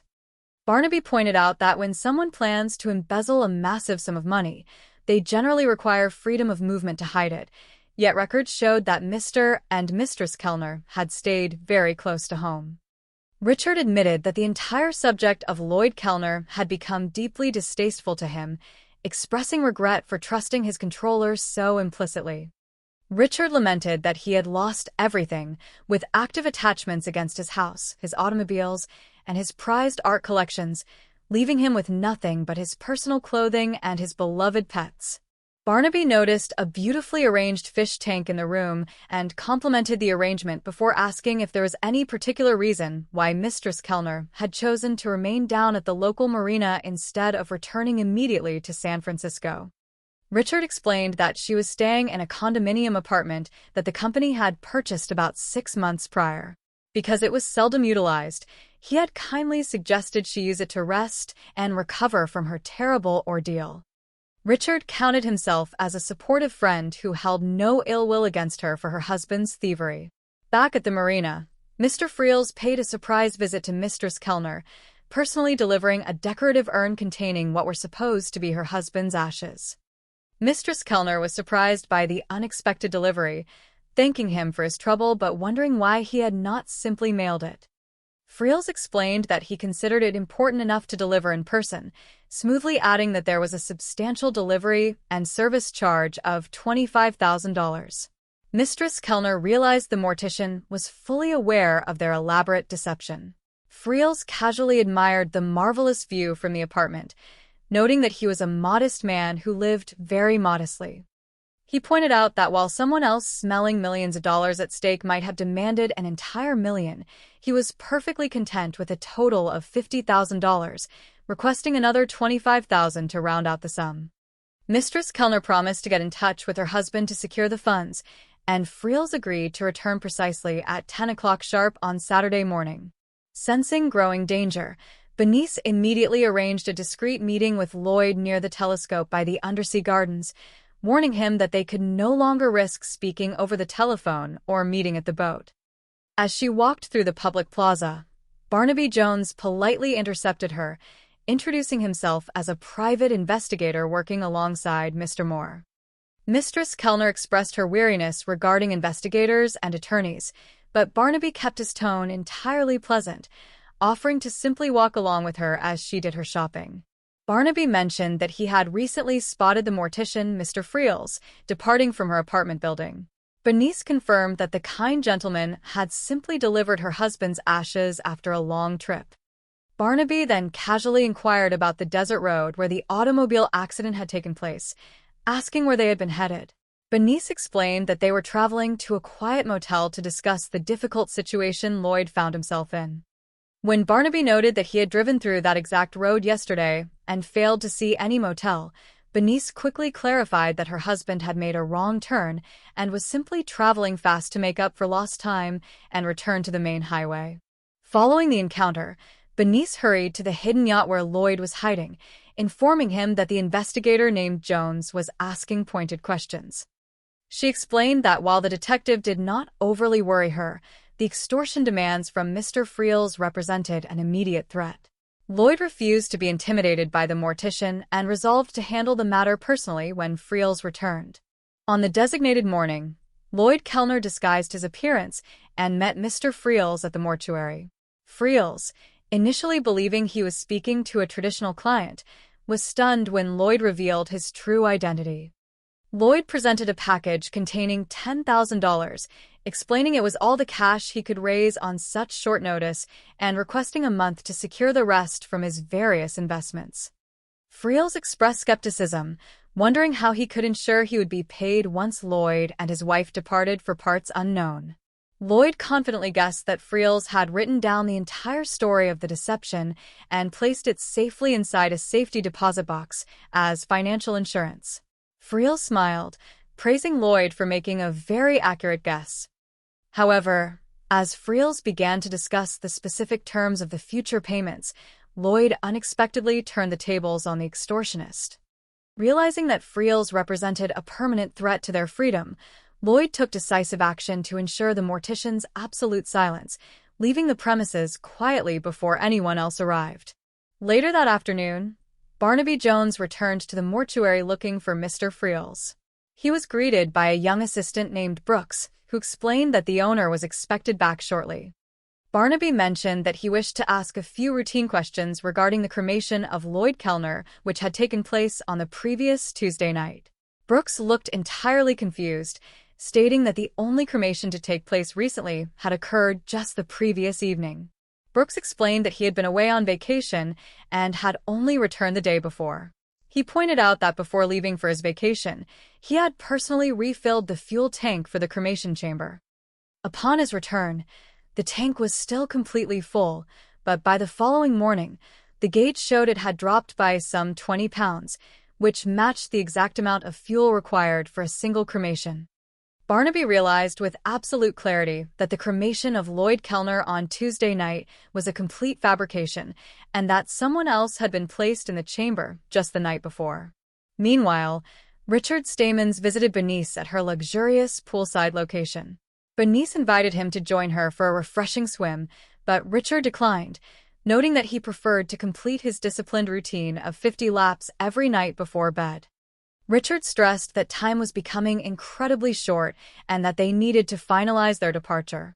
Bernice confessed that she had been unable to sleep, feeling overwhelmed by the complexity of the situation. She revealed that Lloyd was becoming increasingly suspicious that Richard had no genuine intention of paying them their agreed share. To build mutual trust, Bernice requested that Richard share the specific details regarding where the $4 million in cash was currently hidden. Richard smiled softly and led her into the grand room, directing her attention to the large, beautifully arranged fish tank. He revealed that it was the most expensive fish tank in human history. Instead of ordinary colorful pebbles, the bottom of the tank was filled entirely with top-grade, finest-cut diamonds that Amsterdam had to offer, representing the entire fortune they had secured from the company. Barnaby Jones met with the local law enforcement authorities to examine the highway where the original automobile accident had occurred.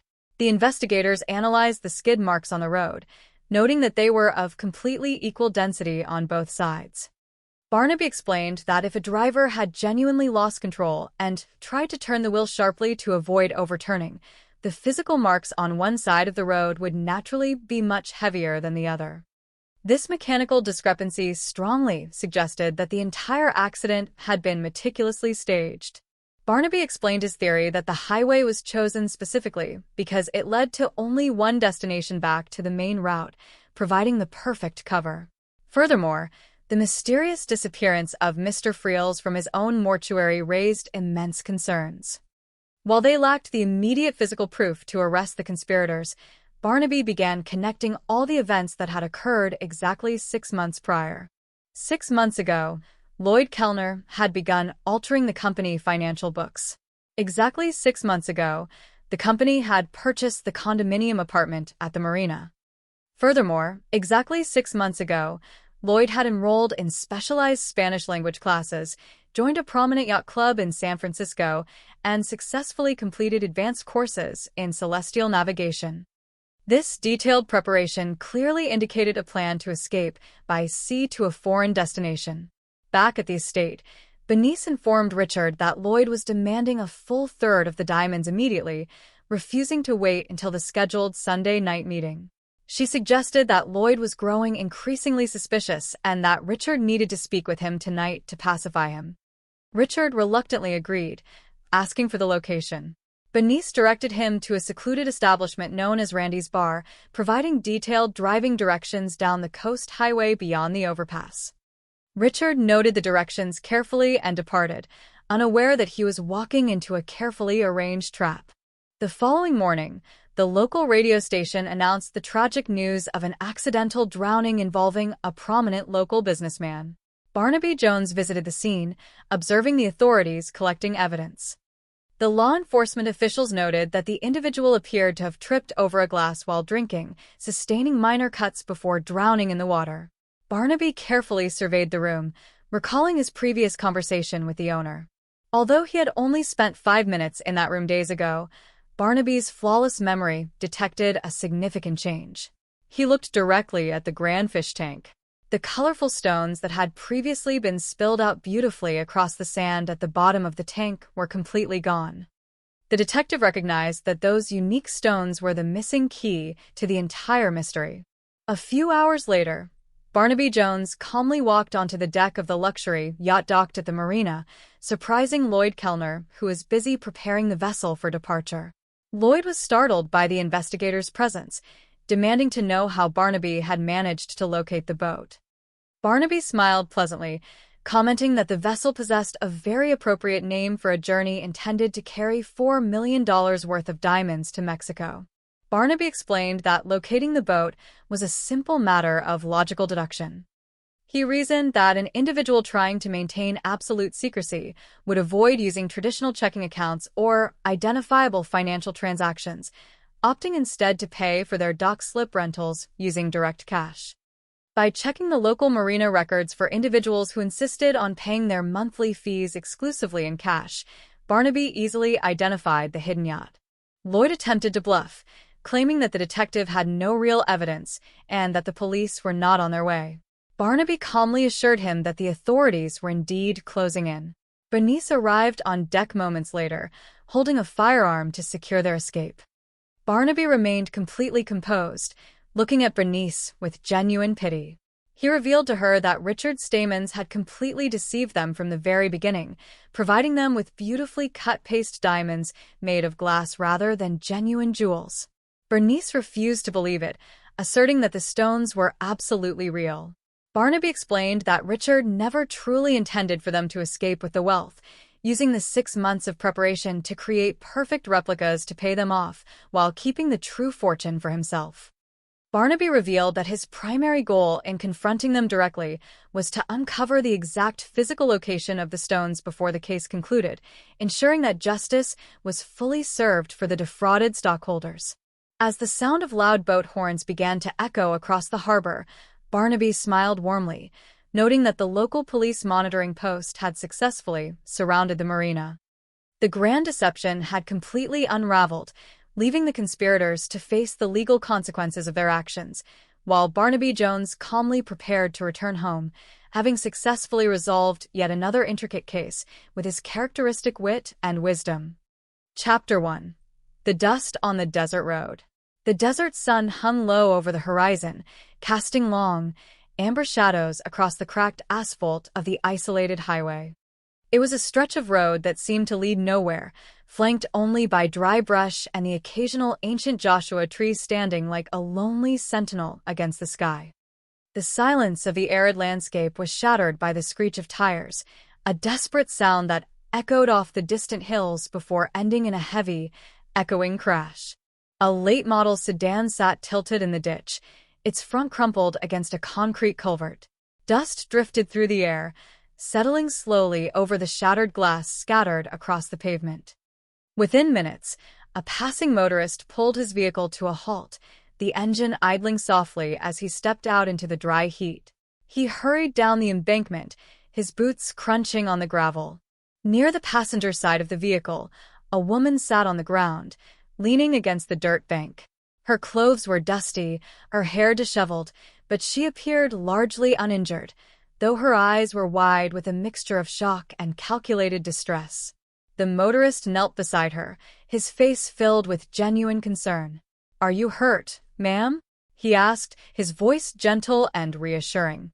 The woman looked up, trembling slightly as she pressed a handkerchief to her cheek. "I told him he was going too fast," she whispered, her voice cracking with emotion. "I told him, but he would not listen." "Are you hurt?"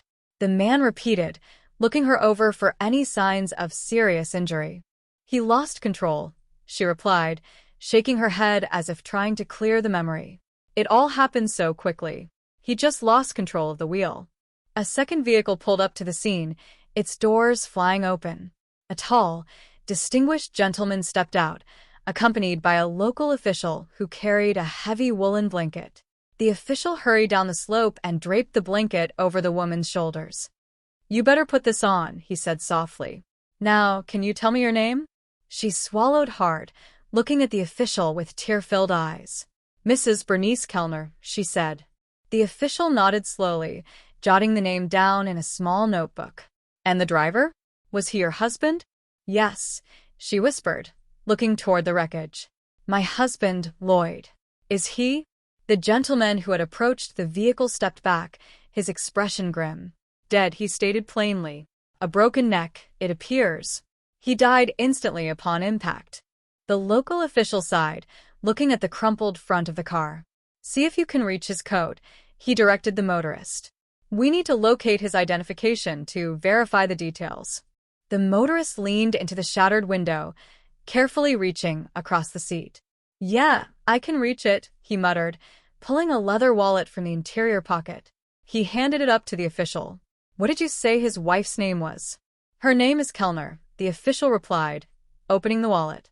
"Bernice Kellner." The gentleman stepped closer, his eyes narrowing as he read the name over the official's shoulder. "Lloyd C. Kellner," he murmured. "That name is familiar. Why do I know that name?" The official tucked the wallet into his pocket. "Yeah, he has been in the papers recently. Some big corporate scandal up north, if I recall correctly." He turned back to the woman, his tone shifting to one of professional sympathy. "Would you take him back to my place?" A thin, sharp-featured man stepped forward from the growing crowd of onlookers. He wore a dark, pressed suit that seemed entirely inappropriate for the desert heat. Sorry, Mrs. Kellner, he said, his voice dripping with practiced condolence. My name is Friels, and I am the county coroner and a local mortician. If you wish, I could take care of your husband until you make the final arrangements. Bernice looked up at Mr. Friels, her expression blank. Please, she said softly. No, services will not be necessary, she added quickly, waving a hand weakly. There are no next of kin beside myself. I am completely alone in this world now. I will offer prayers in my own quiet way. Mr. Friels bowed his head slightly. I understand, Mrs. Kellner. We will handle everything with the utmost discretion and respect. Before the conversation could continue, a local deputy walked down the embankment, holding a small radio transceiver. I am sorry to interrupt, he said, looking at the group, but I've just been in touch with the San Francisco Police Department regarding the deceased. Bernice stiffened beneath her blanket. What do they want? Lloyd Kellner is wanted there on a felony warrant for embezzlement, the deputy explained, his voice flat. They have been looking for him for the past 48 hours. That is not true, Bernice cried out, her voice rising in defense. He never took a single penny from the company. Not one. Mrs. Kellner, please, the deputy said, holding up a hand to calm her. It was bad mismanagement, she insisted, pressing the handkerchief to her eyes. The economy turned, the investments failed. It was not a crime. Mrs. Kellner, please understand, the deputy replied gently. I am not accusing your husband of anything. The legal system simply requires certain procedures. I have simply been asked by the San Francisco authorities for his fingerprints. Even dead, they will not let him rest, she sobbed, shaking her head. Can they not leave him in peace? They need his prints to clear the outstanding warrant from their books, the deputy explained. It will only take a moment, Mrs. Kellner. Once that is done, the state will release its hold. Standing a few paces away, the motorist turned to the gentleman. Exactly what did Kellner do? He asked in a low whisper. He was the controller of a large investment company that went busted until the regulators got some frisky ideas, the gentleman replied, watching the scene closely. A lot of ordinary people lost their life savings. The official turned back to Mr. Friels. Are you handling the burial? Yep, Mr. Friels replied, nodding toward Bernice. She wants him cremated as soon as possible. No fuss, no viewing. The gentleman shook his head, a memory clicking into place. Now I remember his picture from the financial section. People lost millions of dollars when that company went under. It was a massive disaster for the stockholders. Mr. Friels walked over to Bernice, offering her a hand to help her rise. Thank you, Mrs. Kellner. Please accept my deepest sympathy during this difficult hour. We will take care of the transport immediately. Chapter 2. The Cold Truth. Deep within the shadows of a private garage located several miles from the crash site, the air was uncomfortably chilled. A large block of dry ice sat on a wooden table, venting a thin, white vapor that curled around the edges of the room. On a cot nearby lay a man, blinking slowly against the dim light. He looked groggy, his movements sluggish as he tried to sit up.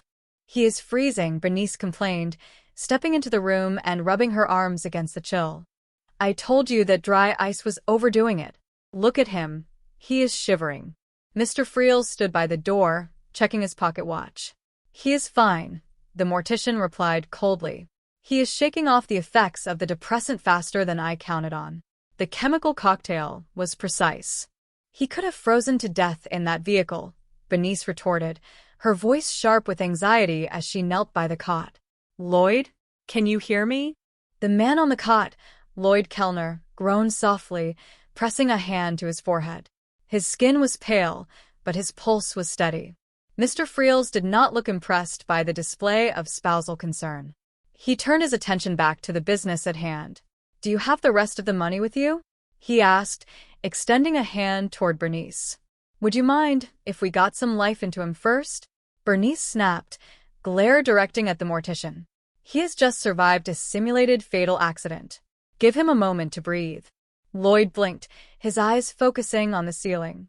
He looked toward Friels, a faint, weary smile touching his lips. He was coming around, the fog in his mind beginning to dissipate. Congratulations, Mr. Kellner, Mr. Friels said, his voice dripping with dry irony. You are officially a corpse. The state of California believes you are gone, and the police have closed their ledger. Chapter 3. The Investigator's Study. In a quiet, comfortable office in San Francisco, the morning sun poured through the windows, illuminating shelves filled with legal volumes and investigative files. Barnaby Jones sat behind his desk, a glass of fresh milk in his hand, listening intently to the gentleman sitting across from him. It would take the federal attorneys months to put all the pieces together, the attorney, Mr. Moore, explained, shaking his head. But the total losses are certain to be upward of $60 million. The sheer scale of the collapse is unprecedented for a firm of their size. Barnaby took a slow sip of milk, his expression thoughtful. "Thanks, Benny," he said, nodding to his associate who had just brought in a fresh pot of coffee. "How does a big investment house get away with this kind of manipulation for so long without anyone noticing?" "Simple," Mr. Moore replied, leaning forward and resting his elbows on his knees. "Just declare long-term receivables as current profits, and eager investors will rush to your door with their checkbooks. It creates the illusion of immense wealth where there is only paper." The recent market crunch proved it was a roller coaster ride for the stockholders, Barnaby observed, turning a page in the financial report. When the music stopped, there were no chairs left. What about that Richard Stamans himself, the company president? How did he manage to escape the fallout? Apparently, he took the same financial bath as the ordinary stockholders, Mr. Moore said, though his tone suggested a healthy amount of skepticism. He is in personal bankruptcy now. The courts are stripping him of his visible assets. Barnaby tilted his head. Bad business judgment would be the extent of his legal responsibility. Then? Exactly, Mr. Moore agreed. Unless we can prove he had direct knowledge of the fraud, he walks away clean, albeit broke. But his controller, this Lloyd Kellner, well, that is a different matter entirely. Kellner was the one who actually signed off on the altered books. Barnaby leaned back in his leather chair. With Kellner killed in the car accident down south, won't proving the embezzlement charge be exceedingly difficult for your clients? And really a moot point now from a criminal perspective, Mr. Moore noted.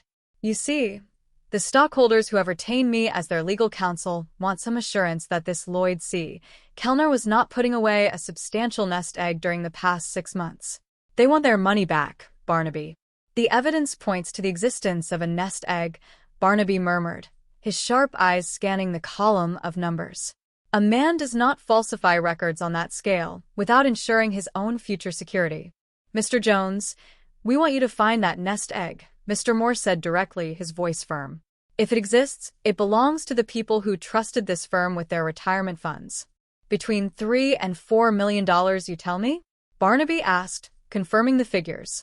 Based on the false entries already uncovered by the auditors, we are definitely in that neighborhood, Mr. Moore said. We have a strong hunch it will be in negotiable currency or something equally portable. Embezzlement of this particular kind almost always follows that exact pattern. Cash, bearer bonds, or precious gems. Barnaby nodded slowly, his mind already working through the possibilities. I suppose if your intention is to run away and start a completely new life under an assumed name, cash would be the easiest way to handle the logistics. Well, I will leave these detailed papers with you, Mr. Jones, Mr. Moore said, rising from his chair and gathering his briefcase. And please, if there are any questions at all, do not hesitate to call me in my office. As I will, Mr. Moore, Barnaby said, rising to shake the attorney's hand. Thanks for the coffee and the background information. You are very welcome, Mr. Jones. And good luck. The stockholders are counting on you.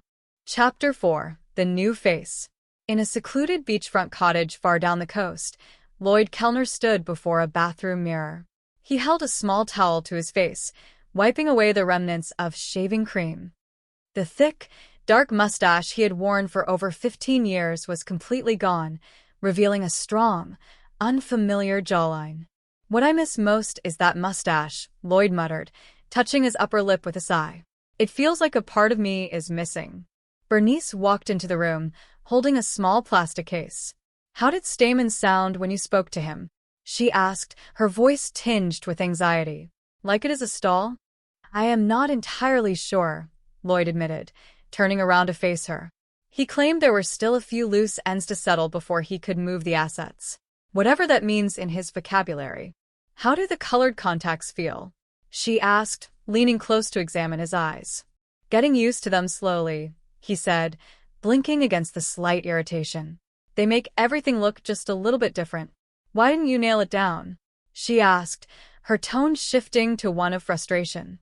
Exactly when he would have that money ready for us. We cannot afford to linger here indefinitely. I could not say too much over the telephone, Lloyd explained defensively. The lines might not be secure.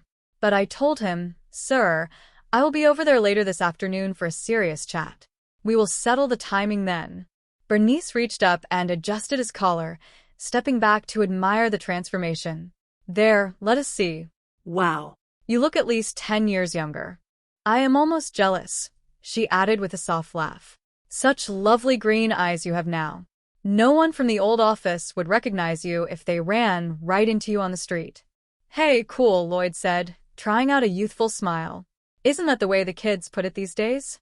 As a married woman, I am tempted to make a play myself, Bernice teased, her eyes shining with affection.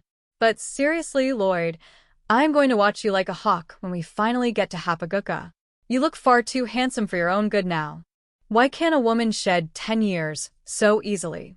She wondered aloud, turning to look at her own reflection.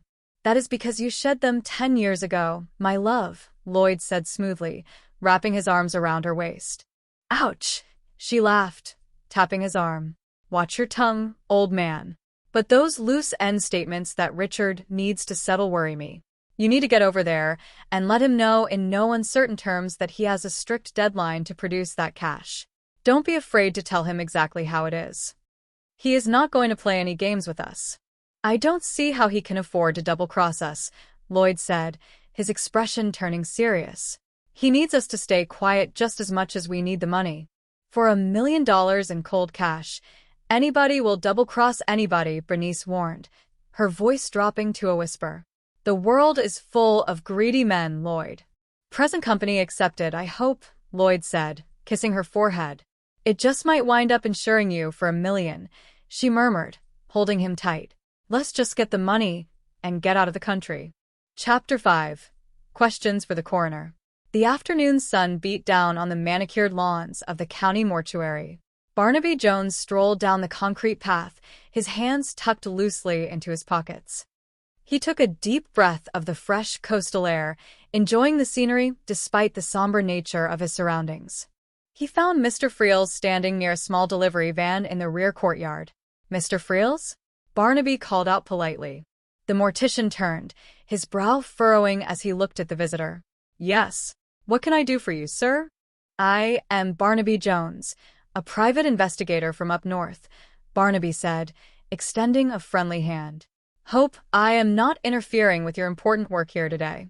No, of course not, Mr. Jones, Mr. Friels replied, shaking the hand briefly before wiping his palms on a cloth. What brings a private investigator down to our quiet little county? What a pretty country you got around here, Barnaby observed, looking around the green hills.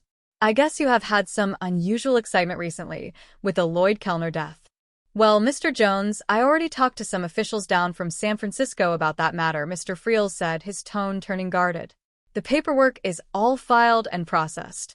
Yes, I read those official reports, Barnaby said smoothly, his eyes never leaving the mortician's face. I know you are a busy man, so I will only take a single minute of your valuable time. All right, Mr. Friels said, leaning against the van. Ask your questions. Barnaby smiled warmly. Did the whole process go well with the widow? Was she satisfied with the arrangements? Fine, perfectly fine, Mr. Friels said quickly. She was eager to have it handled quickly, and we complied with her wishes. Now, if you will excuse me, I have a schedule to keep. Chapter 6. The Flaw in the Plan. In the study of his grand estate, Richard Stamens stood by a massive window, a glass of scotch in his hand. The room was filled with expensive oil paintings and fine sculptures, the remnants of a wealthy lifestyle that his creditors were eager to seize. A knock at the door signaled the arrival of Bernice. Richard?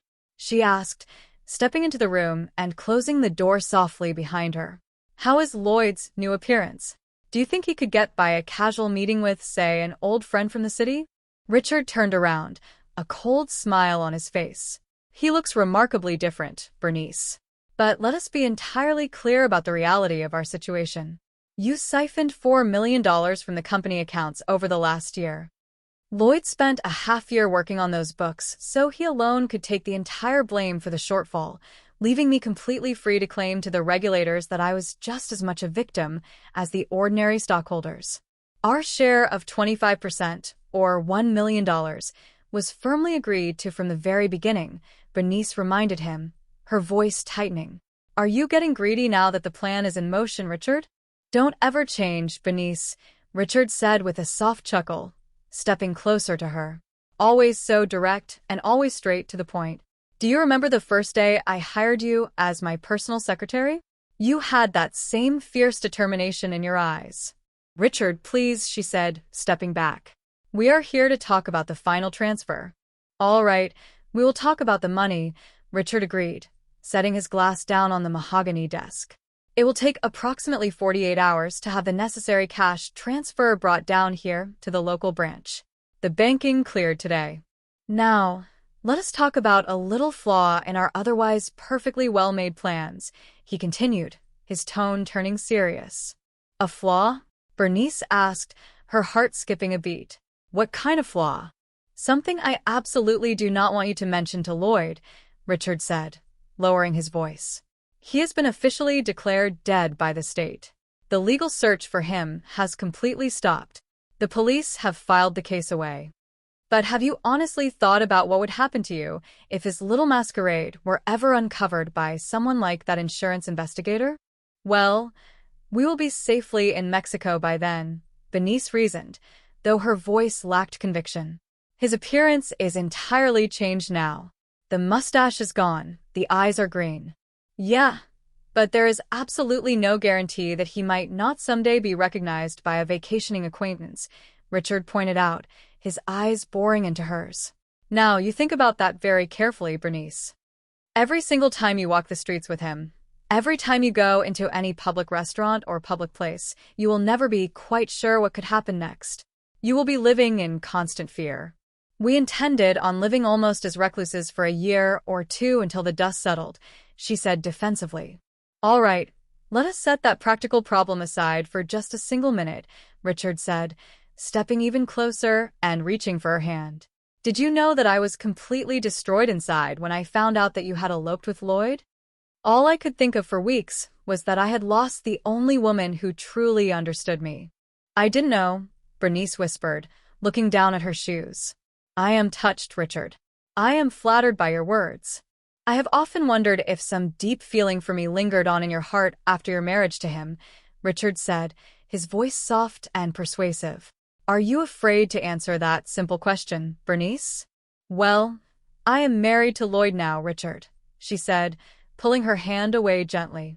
Yes, you are married to a human time bomb ticking away in the dark, Richard said sharply. And there is absolutely no question that it will explode eventually. The only real question left is when it will happen. This is suddenly becoming very frightening, Bernice admitted, rubbing her arms as if a cold draft had passed through the room. The thought of being hunted for the rest of my life never occurred to me in that way. With Lloyd, you could easily face a long prison sentence, Richard warned her. Maybe all of your best, most beautiful years taken away from you behind iron bars. But with me, Bernice, there is no hiding required. There is no place on this earth we cannot go, nothing we cannot do together with the resources I have secured. What are you talking about? She asked, her eyes wide. What about Lloyd? He has been officially declared dead by the authorities, Richard said coldly. Simply think of him that way from now on. A dead man walking. I have often thought back to how beautiful it might have been between us if things had gone differently. Chapter 7. The Mastermind's Domain. Barnaby Jones stood on the wide stone porch of the Stamens estate, his finger pressing the brass doorbell. He waited patiently for several moments, listening to the chime echo within the large house. When no one answered, he stepped off the porch and walked around the side of the building toward a beautiful backyard overlooking a private golf green. He found Richard Stamens practicing his short game, chipping golf balls cleanly onto a perfectly manicured lawn. "Mr. Stamens?" Barnaby called out, tipping his hat. "I am Barnaby Jones." Richard paused mid-swing, looking up with a look of mild annoyance that quickly vanished behind a mask of corporate charm. "Oh, yes, Mr. Jones. I understand from my office that you have been retained by the legal attorney, Mr. Moore." "Yes, he gave me your current address," Barnaby said, walking over to the edge of the green. But no one answered the front bell. "I hope I am not intruding on your private time." "Not at all," Richard said, wiping his club with a towel. "Nice place you have here," Barnaby observed, looking at the expansive grounds. "Nice place my corporate creditors have, you mean?" Richard corrected him with a bitter smile. "The lawyers will have the keys by the end of the month. Come on inside the house, Mr. Jones. Let us get out of the morning sun." "Thanks," Barnaby said, following the younger man through a set of French doors into a sunlit parlor. "I like to play a little early morning golf," Richard explained, setting his club in a corner rack. "It kind of clears out the mental cobwebs before the day starts. What can I do for you today, Mr. Jones?" "Well, you are possibly aware that my primary interest in this unfortunate case is in trying to track down any missing company money the late Mr. Kellner may have been able to put away before his accident," Barnaby said, taking a seat on a leather sofa. "You had a very close professional association with him over the years. You got any ideas where he might have stashed the funds?" "Well, frankly, our professional association wasn't all that close outside of the boardroom," Richard replied, walking over to a small wet bar. "Would you care for a glass of fresh tomato juice, or perhaps something a bit stronger if you would like?" "No, thanks," Barnaby said with a polite wave. "I just had a hearty breakfast a short while ago." "Well, this is my entire breakfast these days," Richard said, pouring a bright red glass of liquid and picking up a small plastic container. "Tomato juice and vitamin pills. A modern businessman's fuel. As a matter of standard routine, I like to have an overall picture of the entire case," Barnaby said, pulling out a small notepad. "Now, in the last 6 months during which Mr. Kellner may have been actively taking money from the company accounts, were you personally aware of any sudden new friends he made? Any new faces in his social circle you can recall?" "No, I highly doubt if I would have taken any notice of his personal life," Richard said, swallowing 2 large pills with a gulp of juice. "He was a very quiet, unexciting man. Generally, when someone plans to embezzle a large amount of money like $4 million, they have to be completely free to move around and put it somewhere safe," Barnaby mused aloud, tapping his pen against his knee. "Or they have to have someone else do it for them. Now, we have been able to establish through neighbors that Mr. and Mrs. Kellner stuck pretty close to home for the last 6 months. Well, I will tell you frankly, Mr. Jones, the whole subject of Lloyd Kellner is becoming very distasteful to me," Richard said, his voice rising with a touch of anger. "Granted, I left far too many major financial decisions up to him, and I am just as much to blame for being in the hands of my aggressive creditors today because of my lack of oversight. But an embezzler is worse than a common street thief. A phrase on trust, that is what it is.